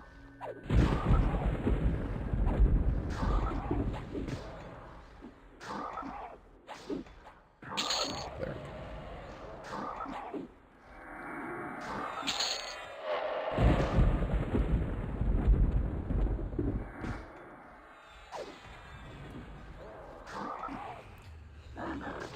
Oh, man. And then I think next week I got to do my session 0 for my I got to do my session 0 for Dungeons and Cabins. My camping trip that I have been signed up for. So that'll be something. I really don't know anything about 5e. I mean, I'm a little torn because, like, I don't want to disappoint people and make something that sucks. Like, I just don't know what people are gonna make, you know? Like, I don't know if people expect me to come in here and be super hardcore, or like, are they gonna be like disappointed if I just come in here with just like, you know, a 5th level fighter? It is 5.5 for Psych. We're allowed to use anything that's in an official book And we use a standard array. I think we're 5th level. If you're a returning camper, you get to be 6th level. And if you're like a double VIP returning camper, you get to be 7th level.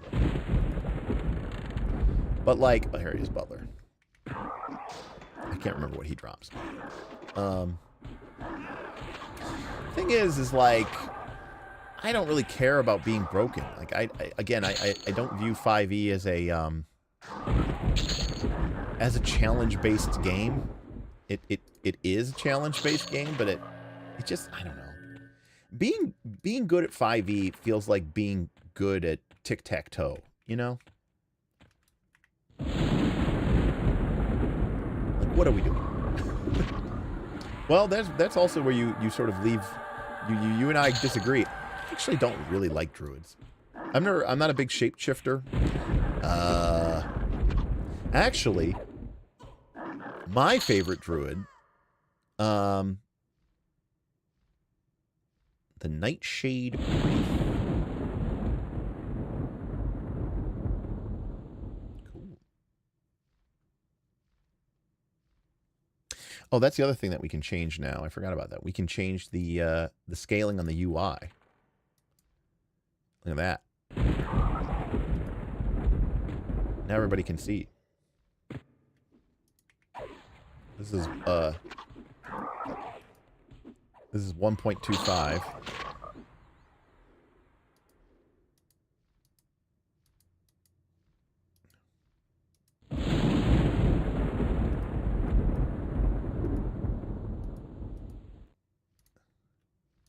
I'll do that. That's pretty good. I mean, it's good for me because I'm old, but also, you know, for people at home watching.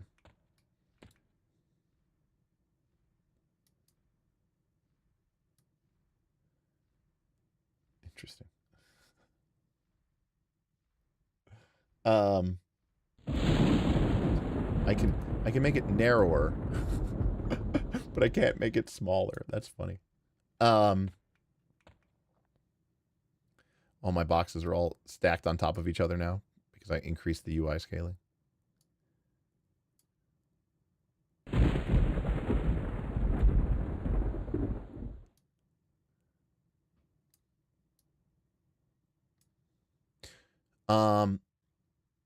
Hey, what's up, sorry, Phil? Stream character build. People pay to build your character. Well, again, we're supposed to do this like session 0. So I don't know if like they mean session 0 the way that like I mean session 0, which is like, you know, to say that like we're actually going to, you know, get together and build something together. But also like I really cannot stress how little I know about 5e D&D.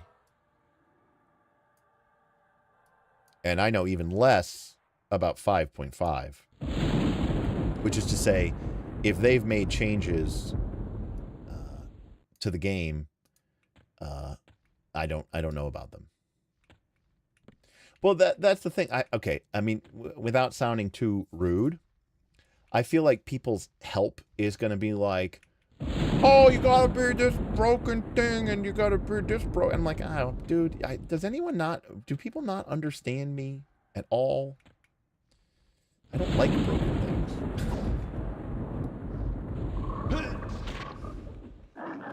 If something's really powerful and effective, I probably don't want to be it.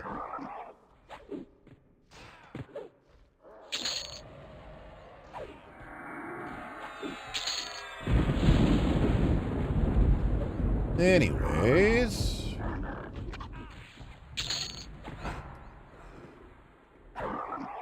But that's what I'm trying to say, like, I don't, okay. Let me try this a different way. I don't know what this costs, because, you know, Glicker is financing it / we pay the, or we know the runner of the event and whatever. I don't know what the situation is.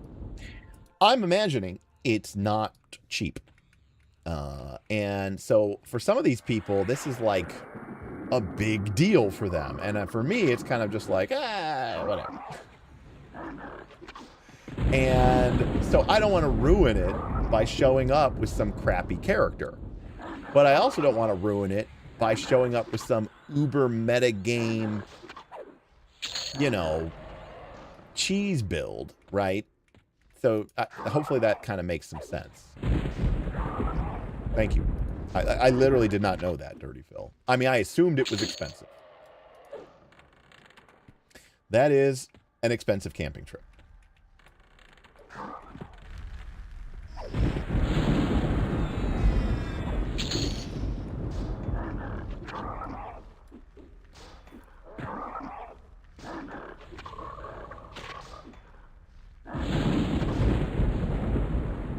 Again, my last 5th edition character was a bard who got to 20th level, who had a 36 charisma, who had an AC of like, I don't know, 32 or something. Who had 6 or something attunement slots.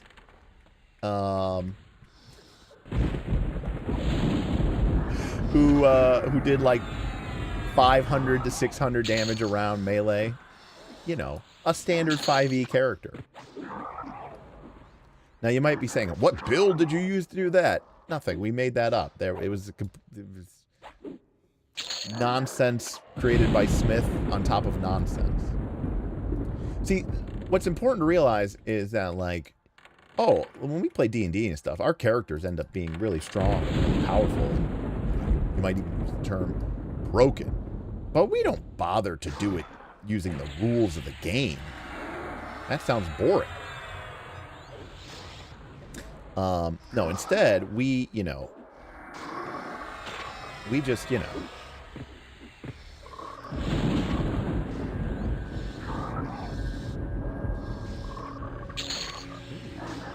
Ooh, is this the Monk Beast Lord weapon? Oh, I think it is.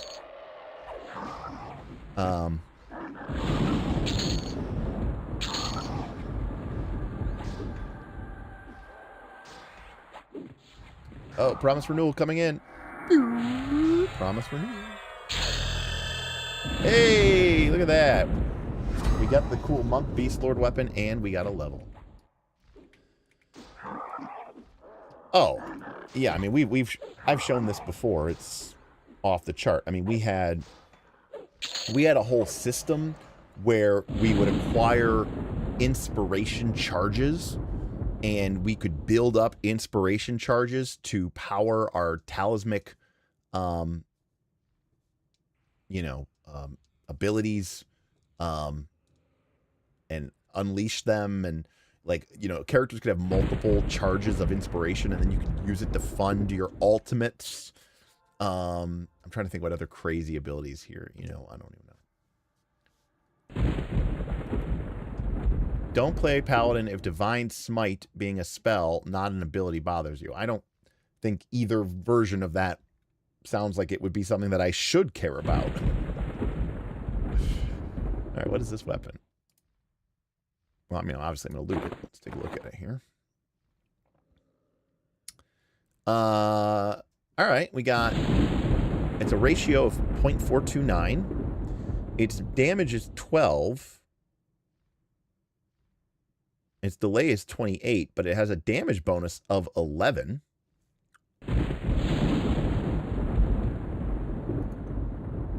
So that's pretty cool. So does that mean that the ratio of this weapon is actually closer to like 0.89?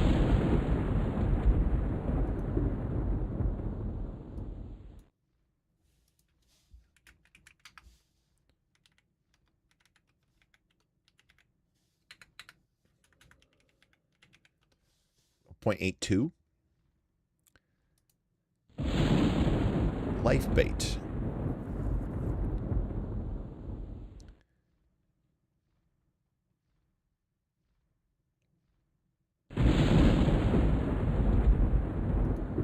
Well,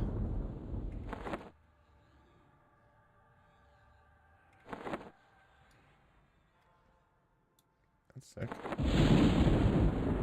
Let's try it out.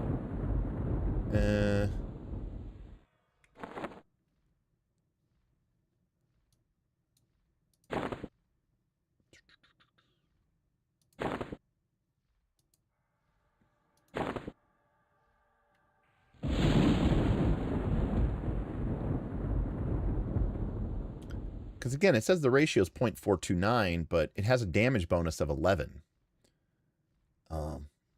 I don't know how that actually gets calculated.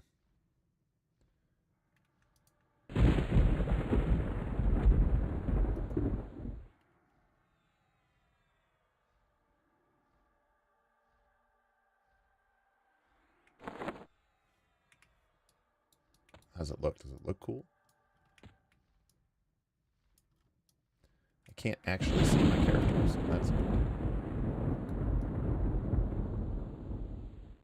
How can I see my character? Is there a way to... There we go. Oh, yeah, that looks kind of cool. It's a cool looking weapon.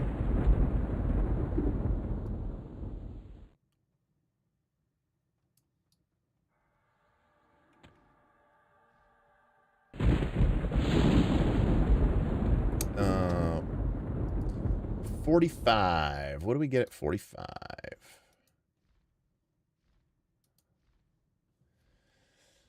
Anything? I didn't think we were going to level. I thought everything here was going to basically be gray to me. Turns out mostly was, but... Let's see. 45. We get Divine Might. A new self-only proc.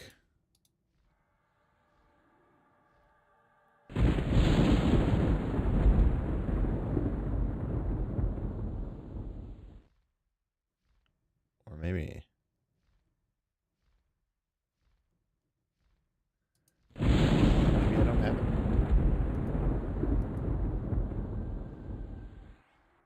Damn it, I don't have it. Somehow this is the only spell I don't have? Oh, you gotta get it from a quest. I don't have it. How do you get it? The Bones of Derek Lightforge. I gotta go to the Gorge of King Zorb? Oh, shit. I'll have to do this quest at some point.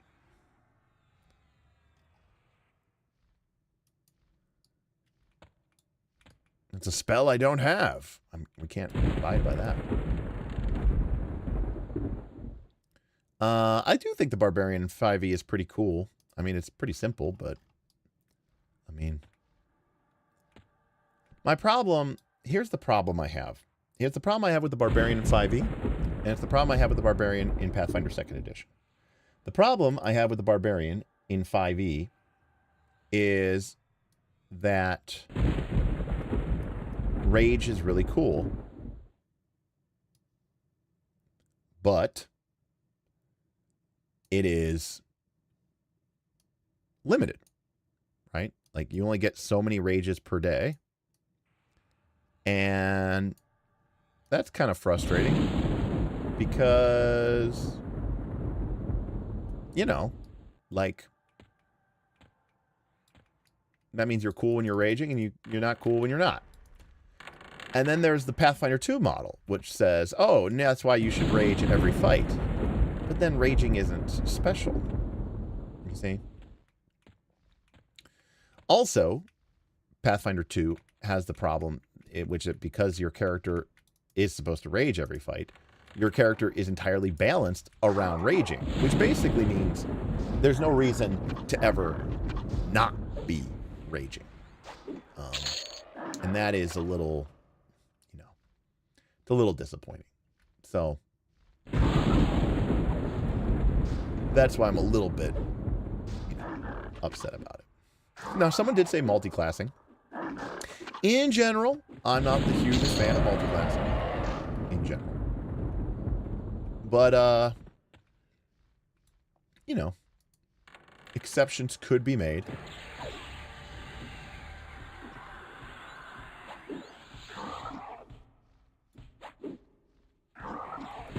I guess it depends on the frequency of short resting. If I recall correctly, if 5e short rest is an hour.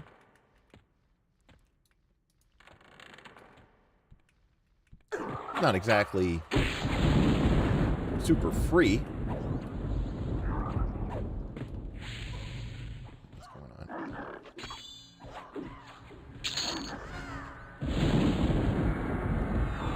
What is this librarian?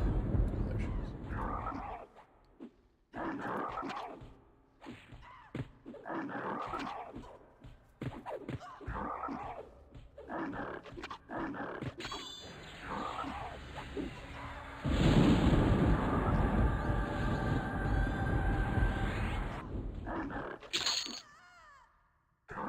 There's that veil of silence. I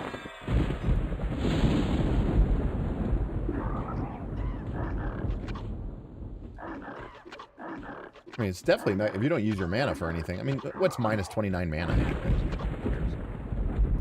I can't even hit this person. Come fight me. There we go.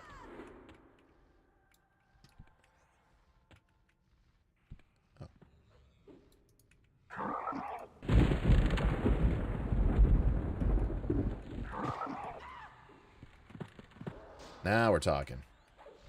Let's go. You see, this is definitely, see, this is why I want to be, this is why I want to fight, this is why I want an AoE build, you know? I want to be able to just, like, you know, just kill all these creatures with one click of the button, you know? That sounds more fun to me.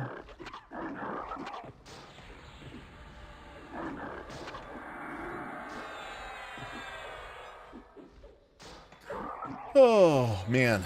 It's going to be nice. Again, like I said, this Vegas trip kind of came together, you know, kind of last minute.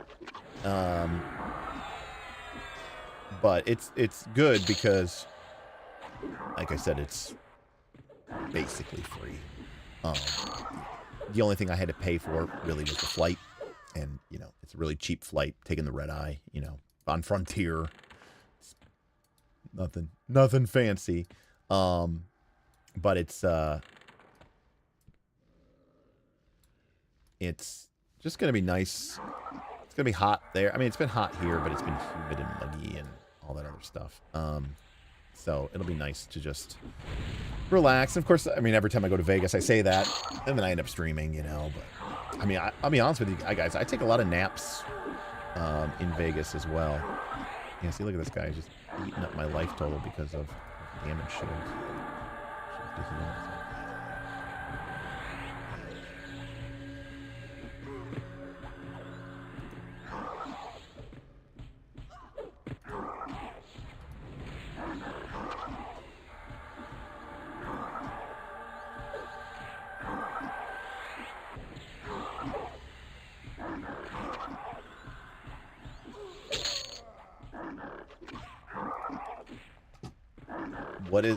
But that's literally the only 5e character I've ever played as a bard, so I definitely don't want to play another bard. The other thing is, from everything that I can tell, you know, it's really like, you know, on rails. Like, they talk about, like, you know, they're like, oh, this year's adventure is so... I know. I know.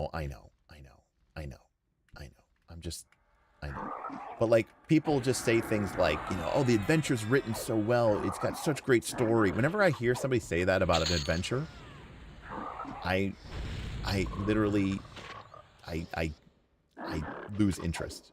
Like, if somebody says that their adventure has a great story, I'm actually literally less interested. Because I'm just like, man, this thing is going to be so on rails. I just can feel it. You know?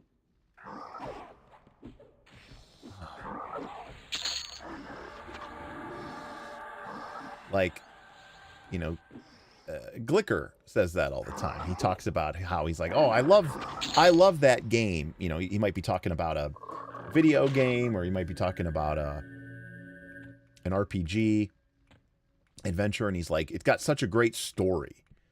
And I go, I read books for the story. You know, I watch movies for the story. I don't play games, right, for the story that someone else wrote. Right. That I'm actually, not only am I not interested, I'm actually negative interested. So, yeah. I want to get another one of those helmets. That helmet seemed kind of hot. Or what was that first thing that we got? It was the face mask. Yeah, this gilded Mistmoore visor. We need to get more of that. Where was that? I think that was maybe down on the first floor.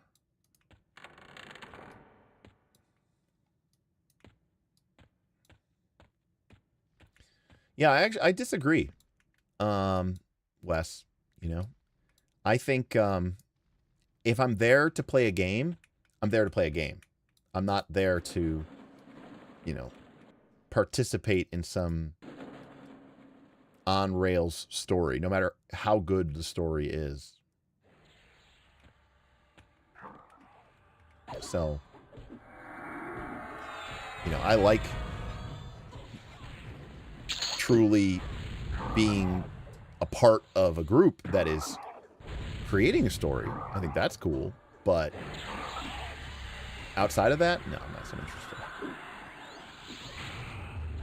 Yeah, no, I mean, but that's very different, you know, TAS agents. That's very different than,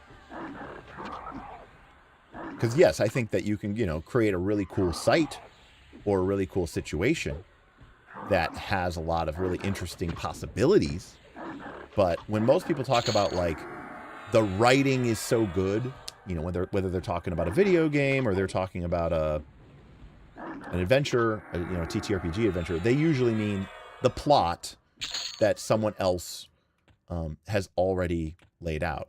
And you can tell this because it'll say things like, you know, in like the preamble to the adventure, it'll be like, you know, after the players, you know, travel to, you know, the Tower of Frozen Shadow, and discover the secret identity of the whatever, and it's like, I'm always just like, okay, what if they don't do that?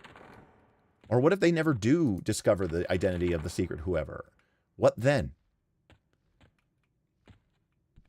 You know, and if the story is as good as you say it is, then as a GM, aren't you kind of like, man, I really do feel like maybe I should be fudging or something, or guiding this back in a certain way because I really want them to be able to experience this really cool story that I'm trying to tell, blah, blah, blah, blah, blah, you know?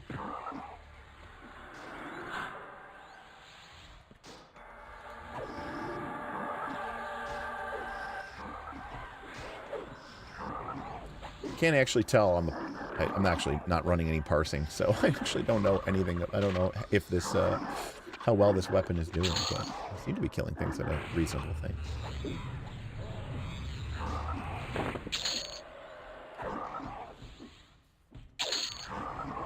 But again, you know, all in all,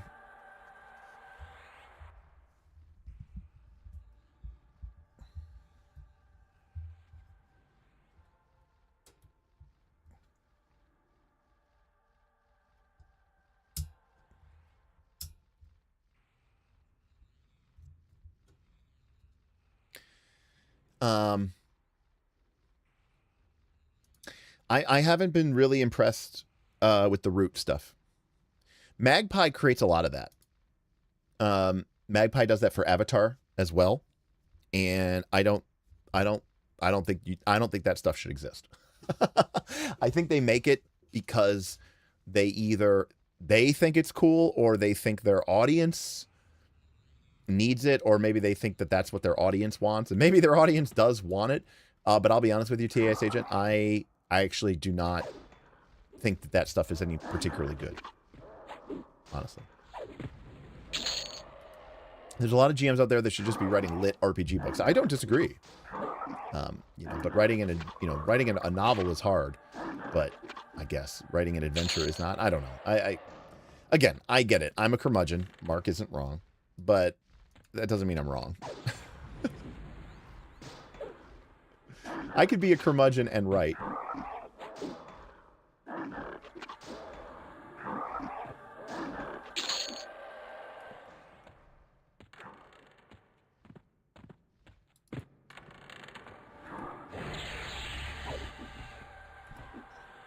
Now, on this, we can agree.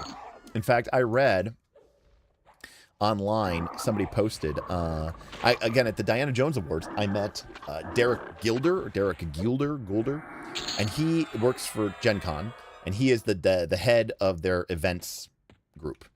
And he posted either on Reddit or on some Discord about the games, that the most underserved games, which is to say, because, he has access to all the events. So he knew which games had the most people interested in them or like signed up for them compared to how many got in. In other words, which games had a lot of people who wanted to play but couldn't get a ticket. And number one was the Dungeon Crawler Carl game, which isn't even out yet.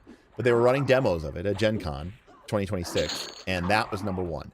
And can anyone guess what was number two? So this would be, what is the game that basically didn't have enough slots for all the people who wanted to play in that game? So number one was Dungeon Crawler Carl. What was number two? I'll give you a hint. It was not Hackmaster. Okay, Daggerheart. It was not Daggerheart.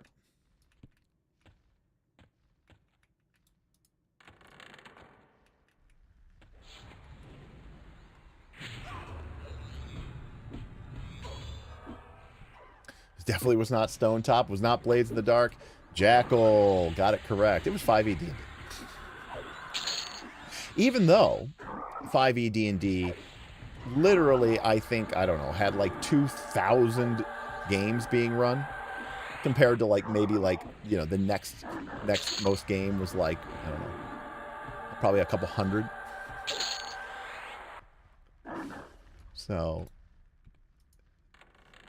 again, this is a case where 5e literally had probably 10x the number of games being run, and it was still the second most like people on a wait list type game,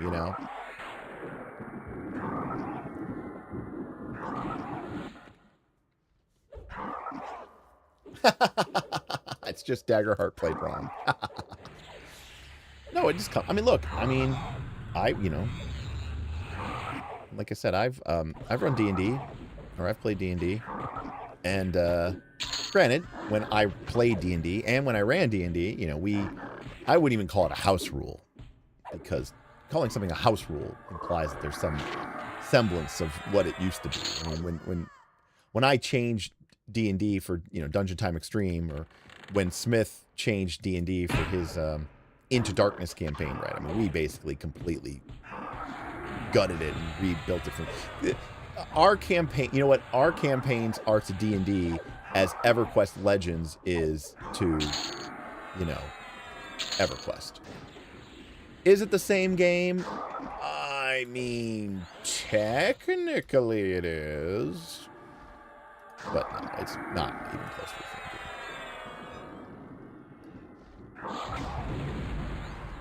game. But like, again, my approach to 5e D&D is very different from most people's. I view 5e D&D as a action, sort of an action RPG dungeon crawler. That's what DTX was.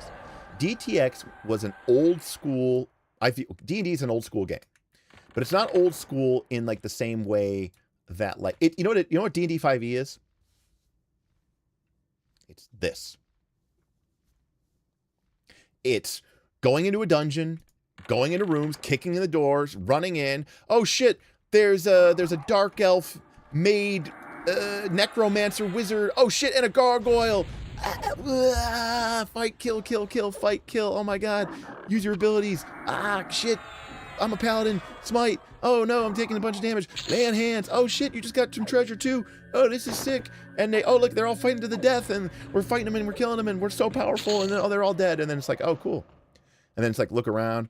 Okay, cool. Did we get the treasure? Did we get the loot? And it's like, oh, look. And we're at 100% health. Let's go. Yay! You know?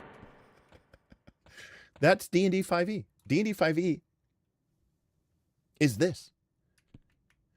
And people love this. I mean, maybe not this specifically, but they love Diablo, or they love, whatever, And to be completely honest with you, this is kind of how we play D&D.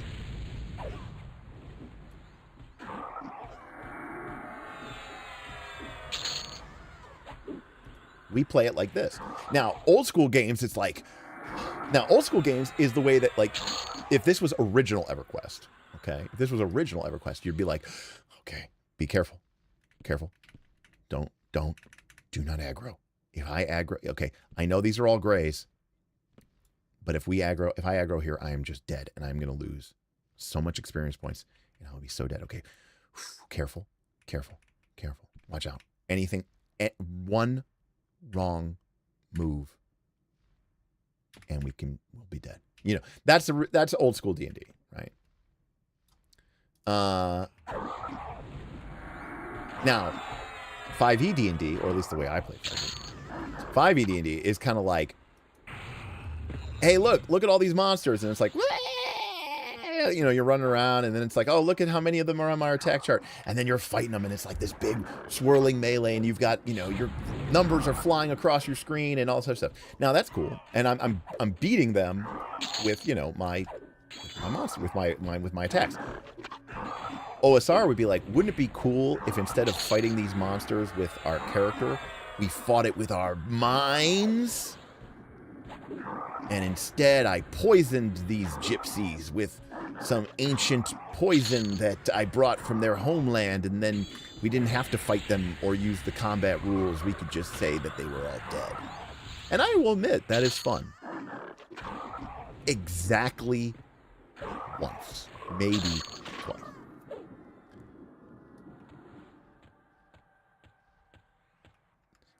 Literally, when we play old school games, someone will have an idea about how we could like instantly kill or take out an encounter, and then someone will go, yeah, but wouldn't you just rather fight them? And everyone kind of goes,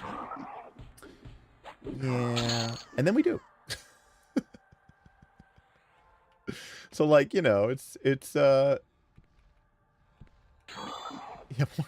yes, right. We poison their cow. We come back 3 weeks later, and they're all dead. Right.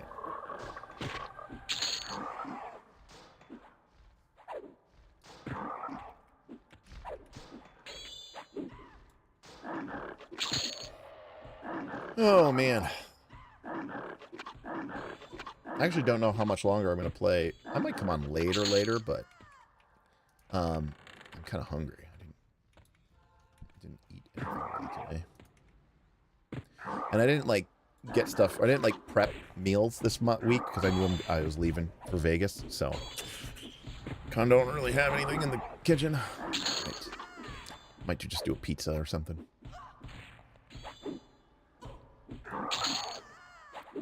And look, and I'm not, again, like I said, I've played those types of games before, and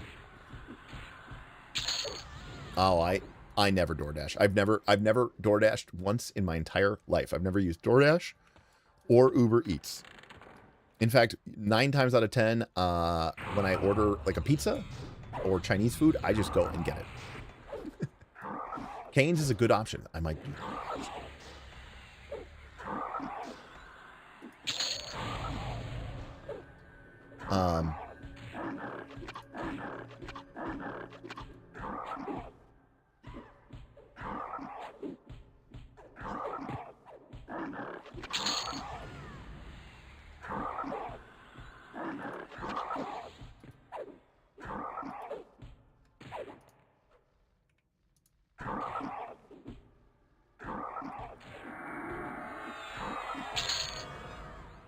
Now, Cinnabot says, I want a middle ground between D&D, where every action has a role, and Blades in the Dark, where the entire thing is one role.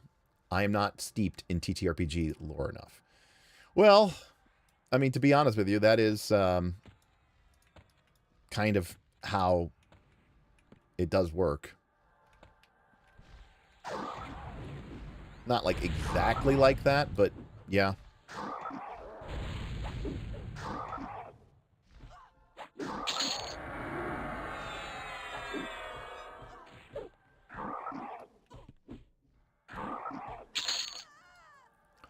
Like, what's the right number of rolls?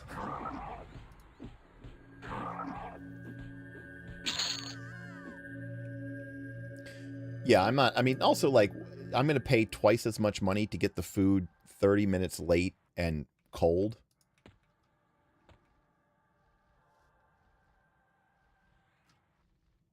Sure.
So, anyways, D&D to me is very much rooted in,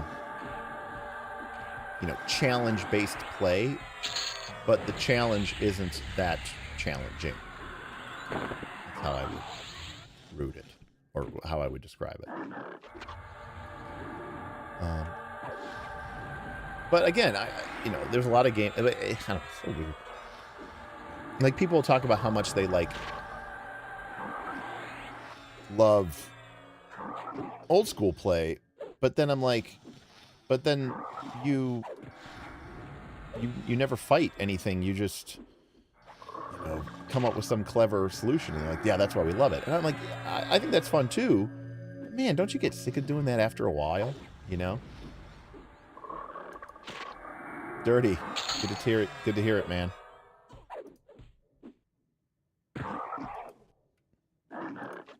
We got our upgraded arrow.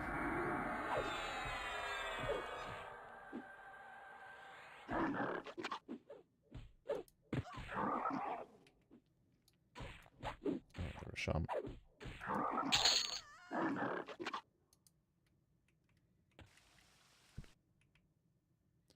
So, Boothby says, I want to use my hero's fiddly bits. I don't want to be clever. I gotta admit, I'm kind of the same way. Because, again, like I said, like, we've all been there, you know? Where you go, like, it just feels like the GM is just going, you know, okay, that works. I don't know. It doesn't really feel like a good... Now, at the same time, I also think people can become overly obsessed with the game mechanics. This is why I really enjoy games, and I've said this a million times, like Legend of the Five Rings, where interacting with the imaginary world is also tied directly to the mechanics. It's not made up bullshit. The GM just says, okay, that works. Your intricate poison system or your intricate pulley system works and every monster's dead. But it's also not just like, you know, like like literally like EverQuest, right? Where you just, push a button and then the same thing happens again and again and again. I like choices. But, and as Boothby is very fond of pointing out as well, the thing about being clever is players really don't like it if the monsters are clever. When they say combat is war, they mean we get to, we're the ones at war. The monsters just have to stand there and take it.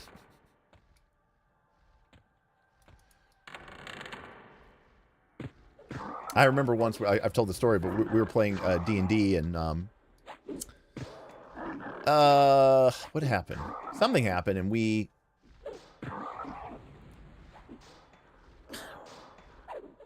Like, we knew there... I don't know. We knew there was an assassin, or maybe we didn't know there was an assassin or something. Anyways, long story short, we didn't really do anything.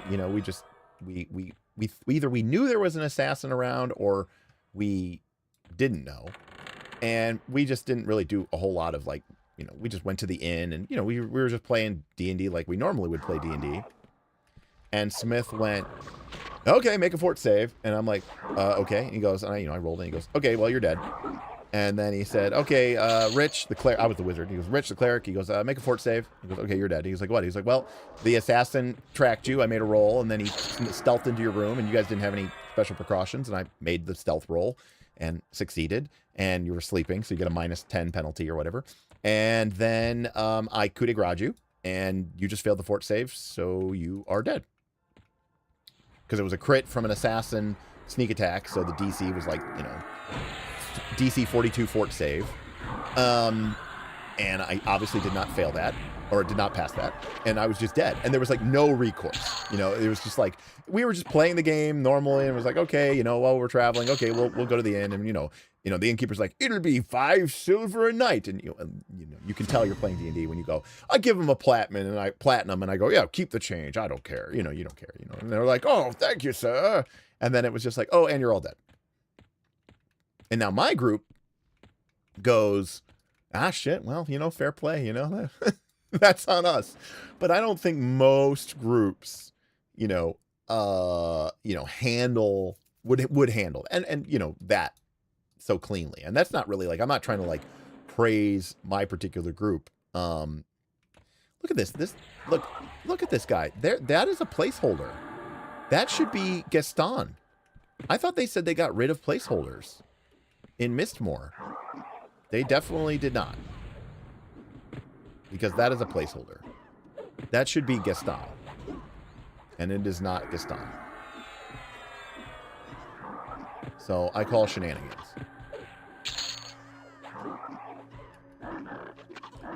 Yes, Boothby. People want combat as win. Right? And you know what it really comes down to? Boothby's 100% correct. If your group has the mechanical advantage, which is to say, their hit points and their attack bonuses and their damage rolls are better or mathematically superior to their foes, then the group wants to use those mechanics to beat their enemy.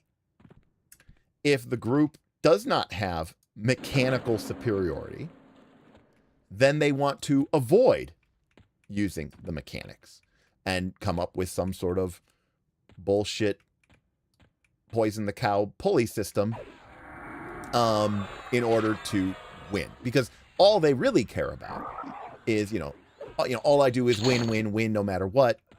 They've got XP and gold on their mind. They don't give a fuck. And every time they step inside the building, everybody's hands go up.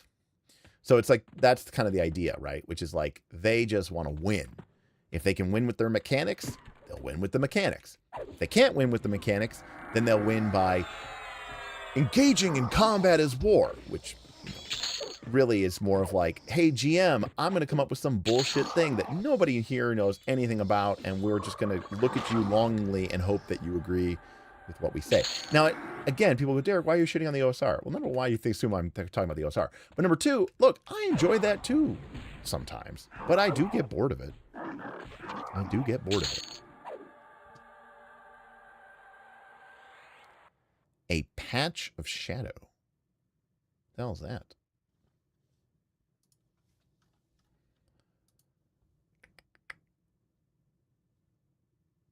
Huh. Everquest.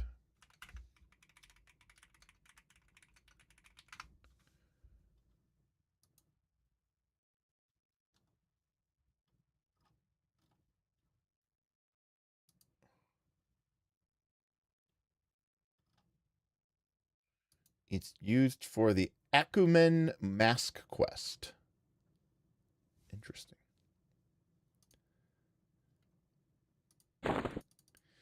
Well, you know, I'll be honest with you. I really like a pan pizza. You know, at home. Well, at home lately, I used to make, you know, like more of a New York style, and I don't have like a super. I mean, my oven gets to like 550 F, but you know, I'd make like a New York style crust, and you know, roll it out, toss it out, and then you know, just throw it on a. I have a pizza steel, and, you know, get the oven ripping hot, 550. You know, lightly truss it and then throw it in there. But lately, just through, you know, for mass quantities slash ease of prep, you know, and again, I live with my roommate Amanda. I've been making a more robust pizza dough, a little bit more enriched, which is to say, I add a little bit of oil, right? I add some extra virgin olive oil, right? So a traditional New York crust is just flour, yeast, salt, water, more like a baguette, really. So this is a little bit more of an enriched dough, which is to say you add fat. So, you know, I add a little bit of olive oil to the dough. And then I'll make a big chunk, and then I'll actually make a half sheet pan, right? So a sheet pan doesn't really fit in a typical home oven, but that's a sheet pan is a standard size, and that's the 40 cut, square cut. A half sheet pan is quite literally half the size of a sheet pan, and it will fit inside of a home oven. You know, it's basically a baking tray, a cookie tray with a lip. So I'll make a sheet pizza actually. I'll just, you know, push the dough out. I'll grease the sheet pan. I'll push out the dough, and then I'll put on just toppings. Typically at home, you know, just marinara, mozzarella, pepperoni, maybe some black olives or mushrooms, some peppers, and then you know, cook that bad boy up in the oven, and then we have 20 pieces of pizza for, you know, 20 cents a slice or something, you know, super cheap. Obviously, cost savings are important to me. For my but if I'm talking about like a chain, I like all sorts of pizza. I like good pizza. I like bad pizza too. I like Pizza Hut.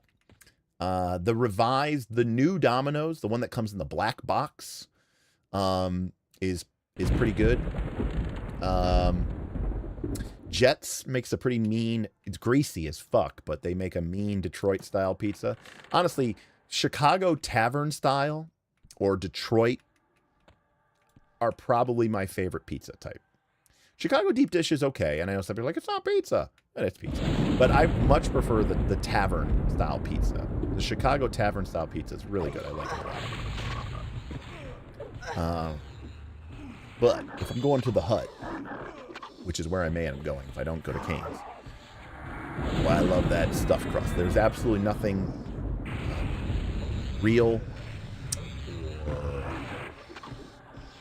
natural about it, but it is good. No, I like a square. I like a square cut pizza. I like it. Tavern style. I like it. Thin crust, cracker, crispy crust. Delicious. I'm a fan.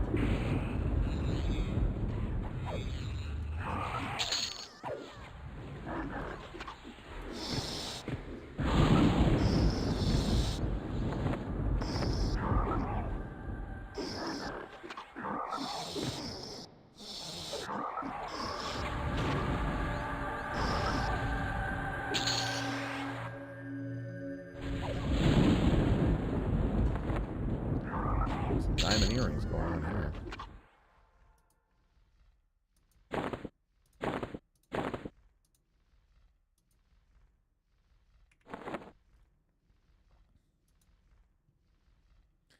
That's pretty reasonable. I used to get a lot of Papa John's back when I was like in my 20s, because there was a Papa John's right by where I worked, and you know, I do like the garlic dipping sauce. Again, not real, not sauce, not oil. It's some sort of, you know, vegetable oil, not real garlic. But I will admit it was pretty good to dip the crust into. But yeah, Papa John's is not where it's at. But again, I like Pizza Hut. I like the new Domino's with the black box. I think that's really good.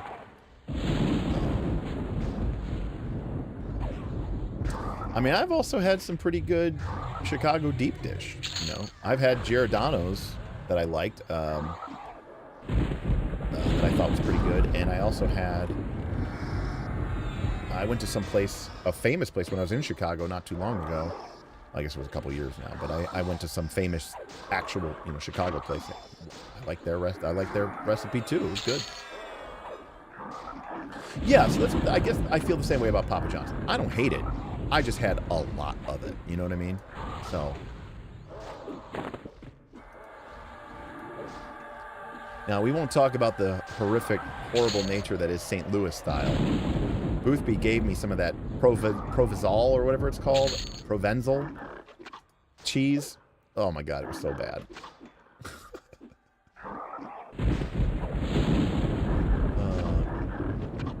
Provel. Horrible.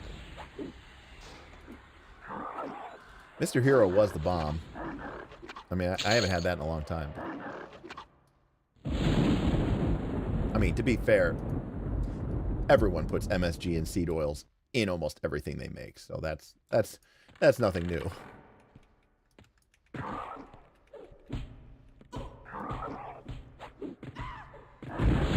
Yeah, Jets is good, like I said, but it's really, really greasy. It's like it's so greasy. I mean, it's good, but man, you get the four cut, and that's a lot of grease. I'm not saying that's a bad thing. I'm just saying it is a lot of grease.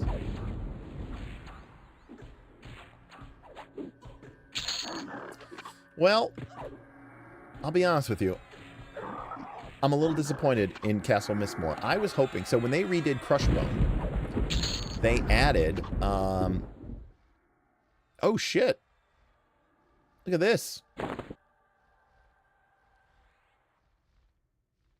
A Rod of Understanding. This is new. It's a one-handed blunt. Int 8, Dex 8, combat effect, Din's Dizzying Draught, which is the Enchanter stun.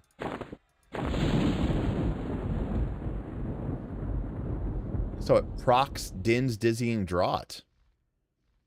That's pretty sick. Yeah, that's new.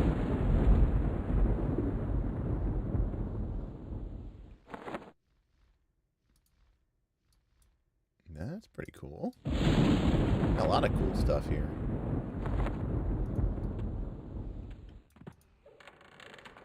Yeah, Stunning Monsters is great. Well, I mean, Stunning Monsters is great. Obviously, they're not attacking when they're stunned. It also means that you can interrupt spell casting, which is also great.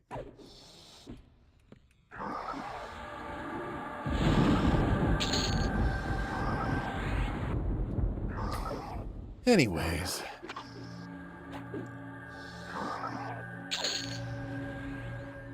But again, I like D&D combat. I like playing with toys, you know, and miniature grids. I mean, the problem is, and I've talked about this before. I brought this out, you know, when we were doing the one stream. But like,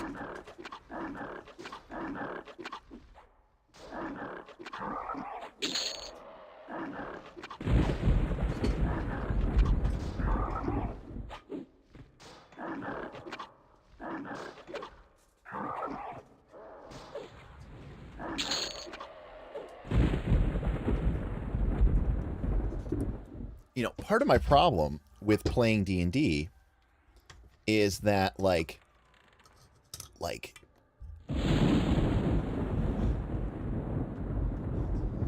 the aesthetics of a game are very important to me. And, you know, we've talked about this on stream, but like,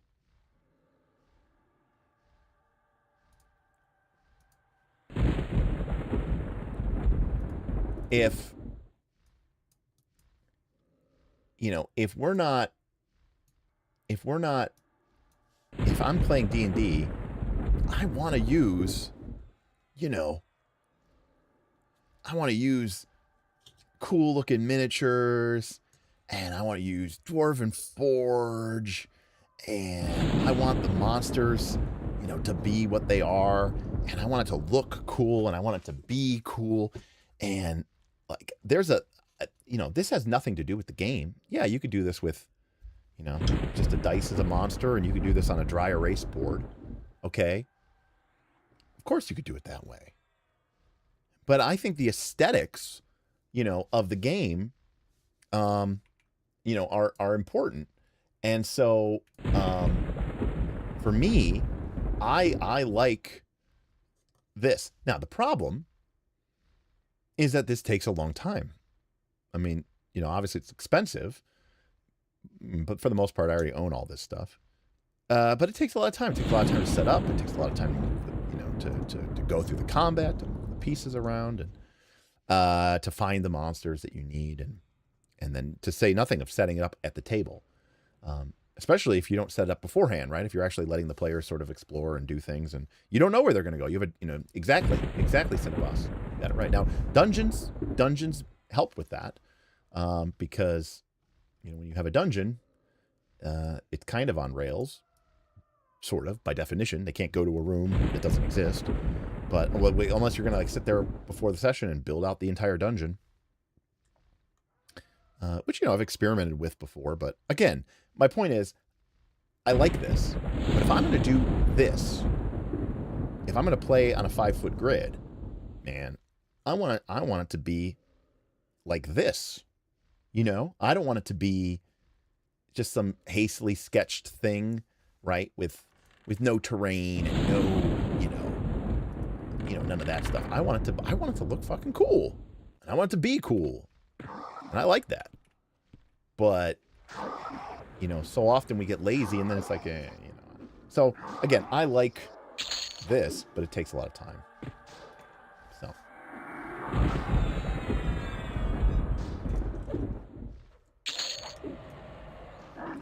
You're talking about a quantum dungeon, Cinnabos? Depends on the game, and it depends what we're trying to do. You know, from a traditionalist D&D standpoint, you know, I want there to be a dungeon. You know, like from when I think about a mega dungeon, I like that there's a room. I like that I know where I'm going. I like that, you know, we have a location.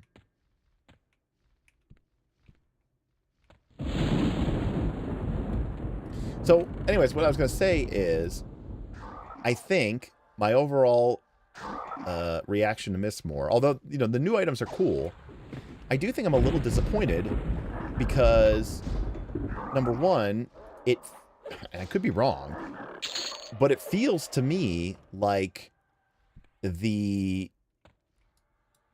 placeholders, they're still placeholders. Because, I mean, we've definitely gone into rooms where there should be the monster, and they have not been there. Secondly, when they redid Crushbone, you know, they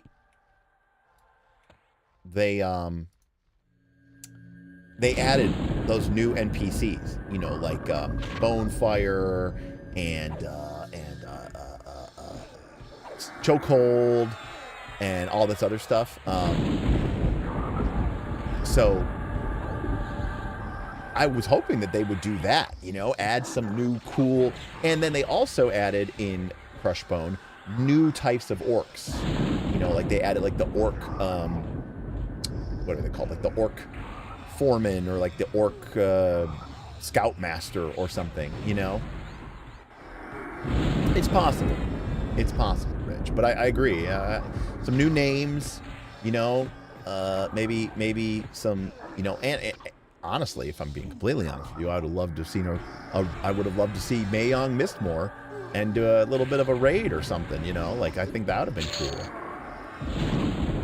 But, yeah, like, I don't know. I mean, I get it. It's a small team and they only have so much time, but I don't know. Now, to be clear, I'm never going to complain too much. I'm going into an ancient castle of vampires, and I'm fighting a coven of barely clothed vampire will pillagers and soul seducers. I mean, you know, that's just money. You know, and my frog paladin monk berserker, he's dual wielding, you know, his holy blades and just hacking through them with his paladinic smites. I mean, I'm happy. I'm an easy man. Believe it or not, I'm an easy man to please. I'm actually completely happy with this. The only reason that this isn't like completely fun for me is because I'm coming in here with my high level character, so I'm not really gaining a lot of experience. If my character was, say, level 35 instead of 45, and so, you know, obviously these fights would be a little bit tougher, but also I'd be getting a lot more experience and AAs. I'd be like, yeah, fine.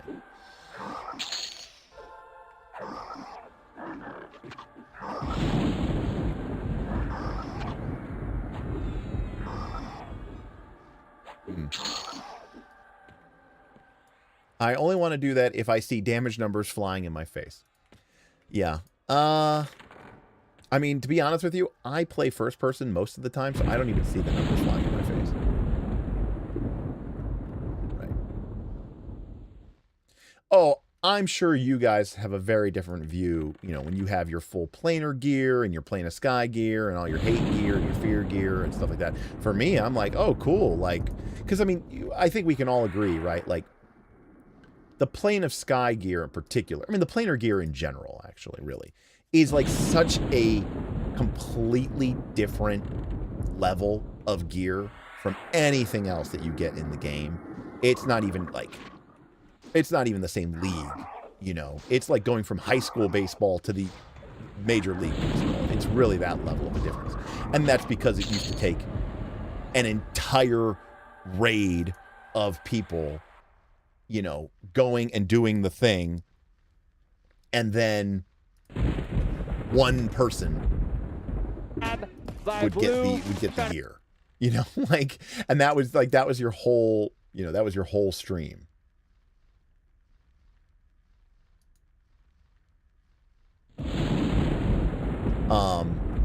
Or sorry, your whole stream. That was your whole raid. And now one person can go and get that gear, you know, on repeat over and over again. And over the course of 2 or 3 days, you know, end up what would have taken an entire guild of people months of playing. So I think that does, you know, change your view of things, you know, and I respected Booth B, you know, because that's the other thing too, Booth. Like, everyone, I mean, people are wild. I mean, it reminds me of how much I hate people in general, which is to say, like, I was reading or seeing people, like, they were so upset. They were like that they, the patch was coming today. I'm not even attacking. The patch was coming, you know, they did the patch today and they were taking on the servers. And then in preparation for that, they like shut down instancing like 8 or 9 hours before the patch went live. And there were people, I think they deleted them on Reddit, but there was like a Reddit thread where people were just losing their shit because they weren't gonna be, they're like, I need more time to grind Sky before they change the thing. I need more time in Sky. This isn't fair. This is bullshit. I'm suing. Like, people were like, it was like so disturbing. It was crazy.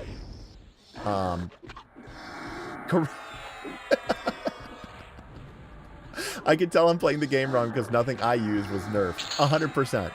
100%, right. Same with me. So anyways, I was saying, like, when people were talking about, like, you know, I don't even know if the game is going to even have that much longevity because I already got, you know, plus 10 Sky gear for everything. And it's like, okay, go fight the bosses that you're used to fighting, and just do these 2 things. Don't use charm, or 3 things. Don't use charm, don't use mez, and don't use a slow. And then you know, congratulations, you played yourself. And I get it. You could be go be a class that has a slow. That's a shaman, and that's an enchanter. Full stop. And right, but why would I do that? Correct. Why would you do that? It's the same. I mean, a great question is, Wes, is, you know, when you play 5e D&D, why wouldn't you be, I don't know, like whatever, Sorkadin or whatever, you know, I don't know, whatever the broken meta is in D&D. And I get it. Like, again, it's totally an individual decision. You can do whatever you want or whatever like that. But for me, it's the people. I don't care if people do that. It's the people complaining about the game who are saying there's not enough content and they need more stuff and this and that and all this other stuff. And I'm like, my guy, you know, play something, you know. If you wanted the game to last months and months and months, you should have been something else. So I think that's the problem I have. I have the problem with the people who are complaining about it in the Discord, not my Discord, but the Everquest Live Discord, the Legends Discord. But, you know, everything's personal and instant. I don't care what people do. Like, if people were coming into my, you know, if it was a public instance and I had to play with these people and they were just coming in and, you know, charming a level 20 mob or, you know, a mob that's 15 levels higher than them and going and killing everything, you know, and then I can't kill any monsters because people are just killing everything. Yeah, that would be a problem, but it's not that. People just go do their own instances. What do I care what they're doing? Again, I'm a big believer that the only reason they changed that nerf in the Plane of Sky is because people were getting all the classes unlocked, and they realized if they don't change that, everyone's just going to go become an enchanter, charm the bees, you know, unlock all 15 classes, and never, ever, ever, ever buy this primary class unlock token, right? And I'm about to get it. I'm about to go get an AA. I should definitely buy. I should buy a bottle. Go.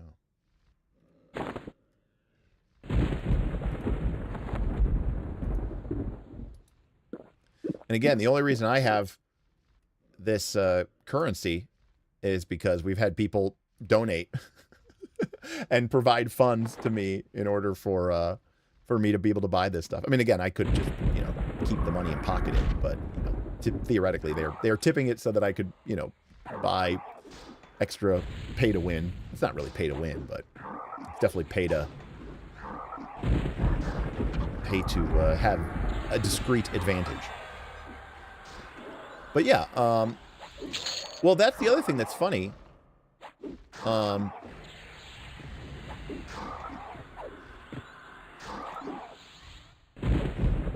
Is all the people who want to unlock all the primary classes, but then they don't really have an interest in playing anything else. So I don't understand. And again, it's the completionist mindset. I've talked about this before. I don't have a completionist mindset when it comes to games. A lot of people do. And I understand that I'm maybe even a little unusual in that regard. I have no desire to, you know, full complete FC or whatever the game, 100% the game. It doesn't bother me, you know, in the slightest. I don't need to have the best gear. I don't need to have... in fact, there's a part of me, I prefer it when I don't have the best gear, you know? I kind of like it when it's a challenge, to a certain extent.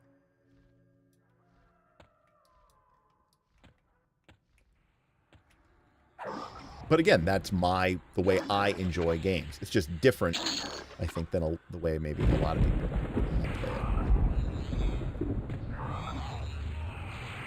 Oh, it must be nighttime. Gypsies are in their werewolf form.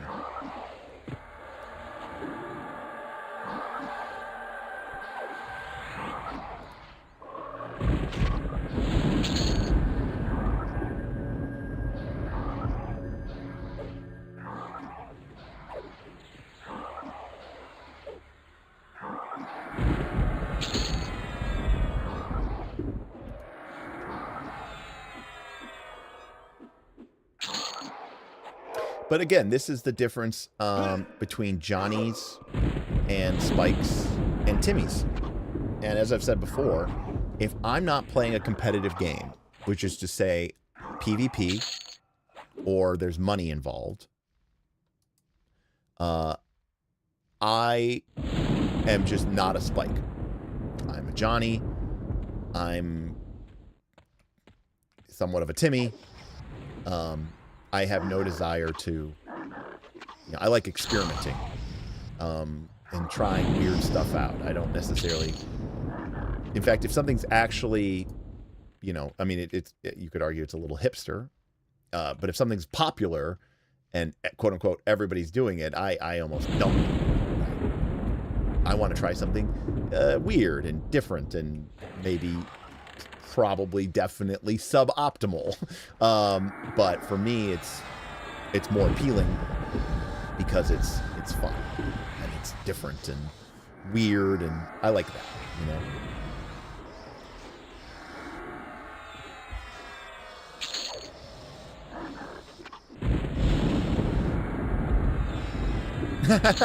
This is why you should not try to make games for humans, Derek. Yes. So, this is 100% true. Hey, I got my AA. I have 10 AA. Need to spend.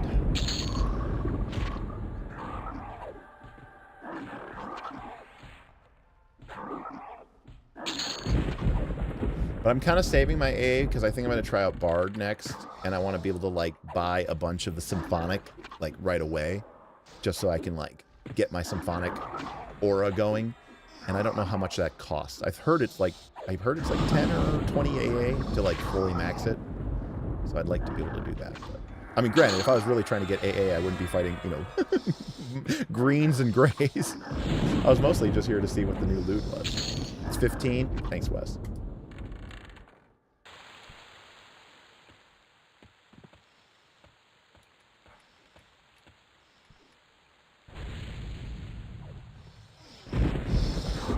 Killing vampires.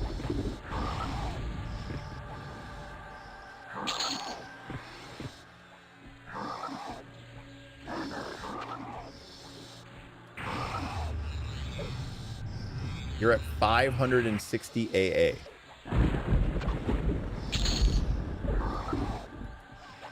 That's a lot.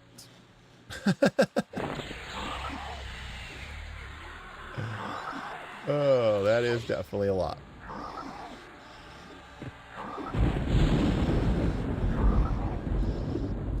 I'm at 160.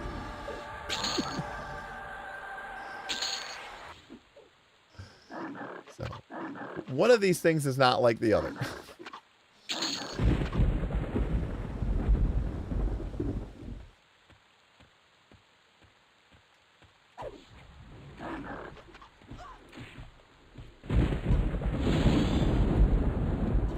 Get him, Derek.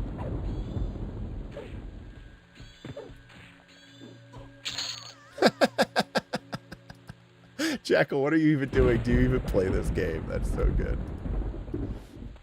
Oh, that's so good. Alrighty, folks. Well, I mean, I think we kind of saw all the new gear, right? Maybe.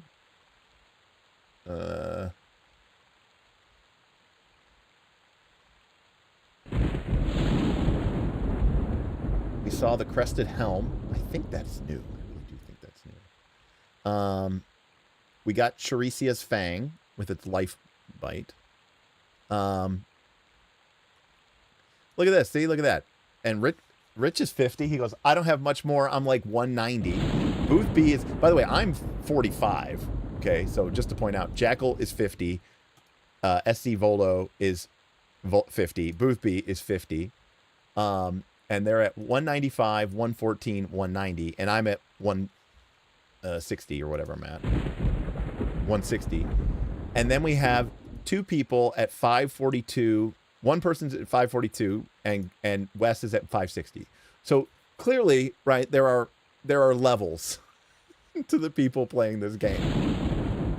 Clearly. Right, so Boothby's not changed their loadout at all. I'm 45. But I'm also, not that it's like super high level or anything like that, but I am 45 Berserker, 45 Monk, 45 Paladin. I'm also a 13 Shaman, 13 Druid, 14 Warrior, 34 Wizard. Whereas Wes has, not only do they have a level 50, but they also have over half the classes at 30 plus.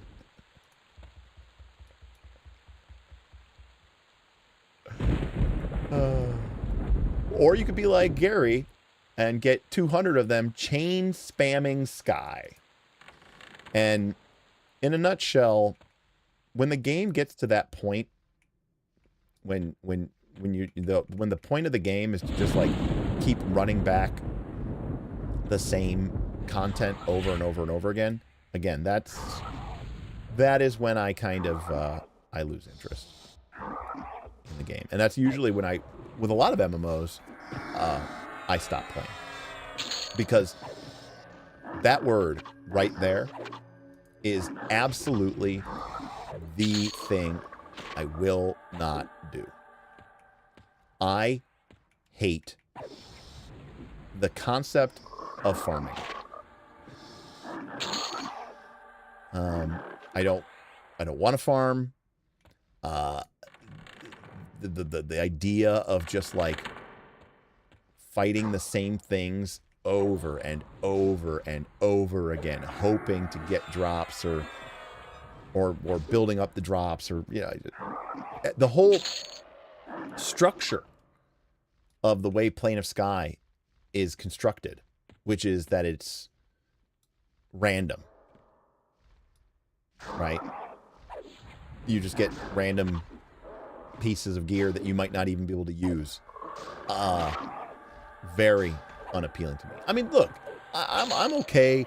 Okay, but to that point, Jackal, that was obviously a weird, that was me in a weird, like I was like, oh, I'm going to go get it. And it's like, it literally just, because of, the placeholders. And then it just never dropped. But then I wouldn't just keep farming that, right? Like, it's one thing to like, be like, oh, it'll be cool to get that piece of gear. But like, if it's just like, I hope I get the random drop that I need, and I have no idea or control over what it is, the only recourse is to just keep grinding. I mean, the existence of Plane of Sky doesn't even make sense, or for solo, because the whole reason Plane of Sky is built like that is because the idea was that you were going in there with a whole guild of people, and obviously if something dropped for a cleric, there would be a cleric in your guild, and it'd be like, oh, congrats, cleric, you got the cool item. But now people are doing it solo, and they're like, again, some people are on the Discord, the EverQuest Legends Discord or Reddit, and they're complaining. And it's like, I've done over 500 runs of Sky, and I still haven't gotten my Sword of the Oceans or whatever it's called. Like I got 17 of the fucking monk things.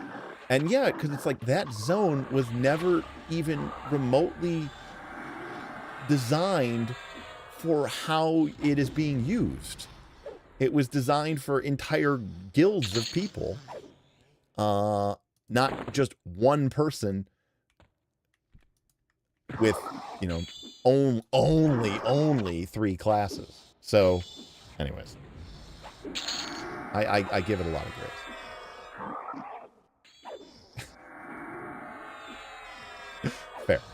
Fair. Let us not forget about the DKP.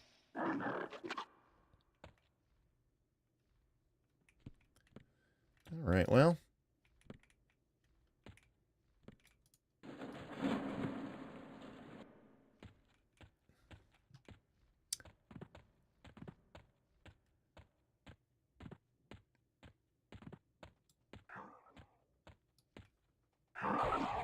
You shall be the last to die.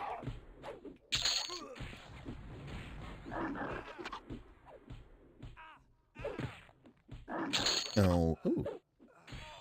That's funny. I got the visor right as I was leaving from the glyph pool. I think this is pretty good, right? No, that's not it. Let's take a look. Certainly better. It's certainly better than this.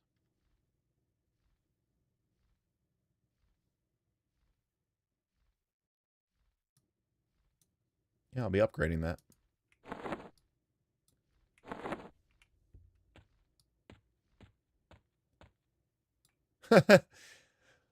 Yes. Waverling under the sea. Yeah. Again. And I mean, the whole existence of the grind, right, makes sense because that keeps you playing the game longer, which keeps you subbed longer, which, you know. I mean, I do think it's cool to be, to go on to Everquest and just see all these, people. Yeah, I guess. Yeah, let me put my moats in my storage. All my no moats that I have. There we go.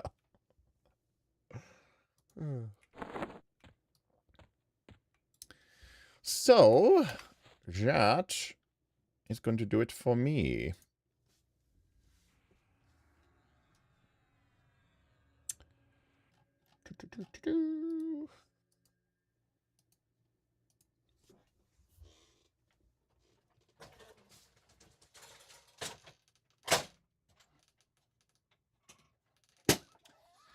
So again, I will be, I'll probably do a stream from Vegas.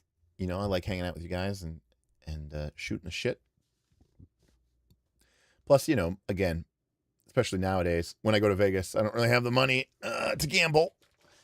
I'll spend a couple $100, but I mostly go there to just enjoy it. I love the atmosphere. I love the pools, the weather. We're gonna go see a show. We're gonna go see Absinthe, which I've never seen. So I've never seen Absinthe, despite it being a show that's been there for, I don't know, at least a decade. So I'm excited about that.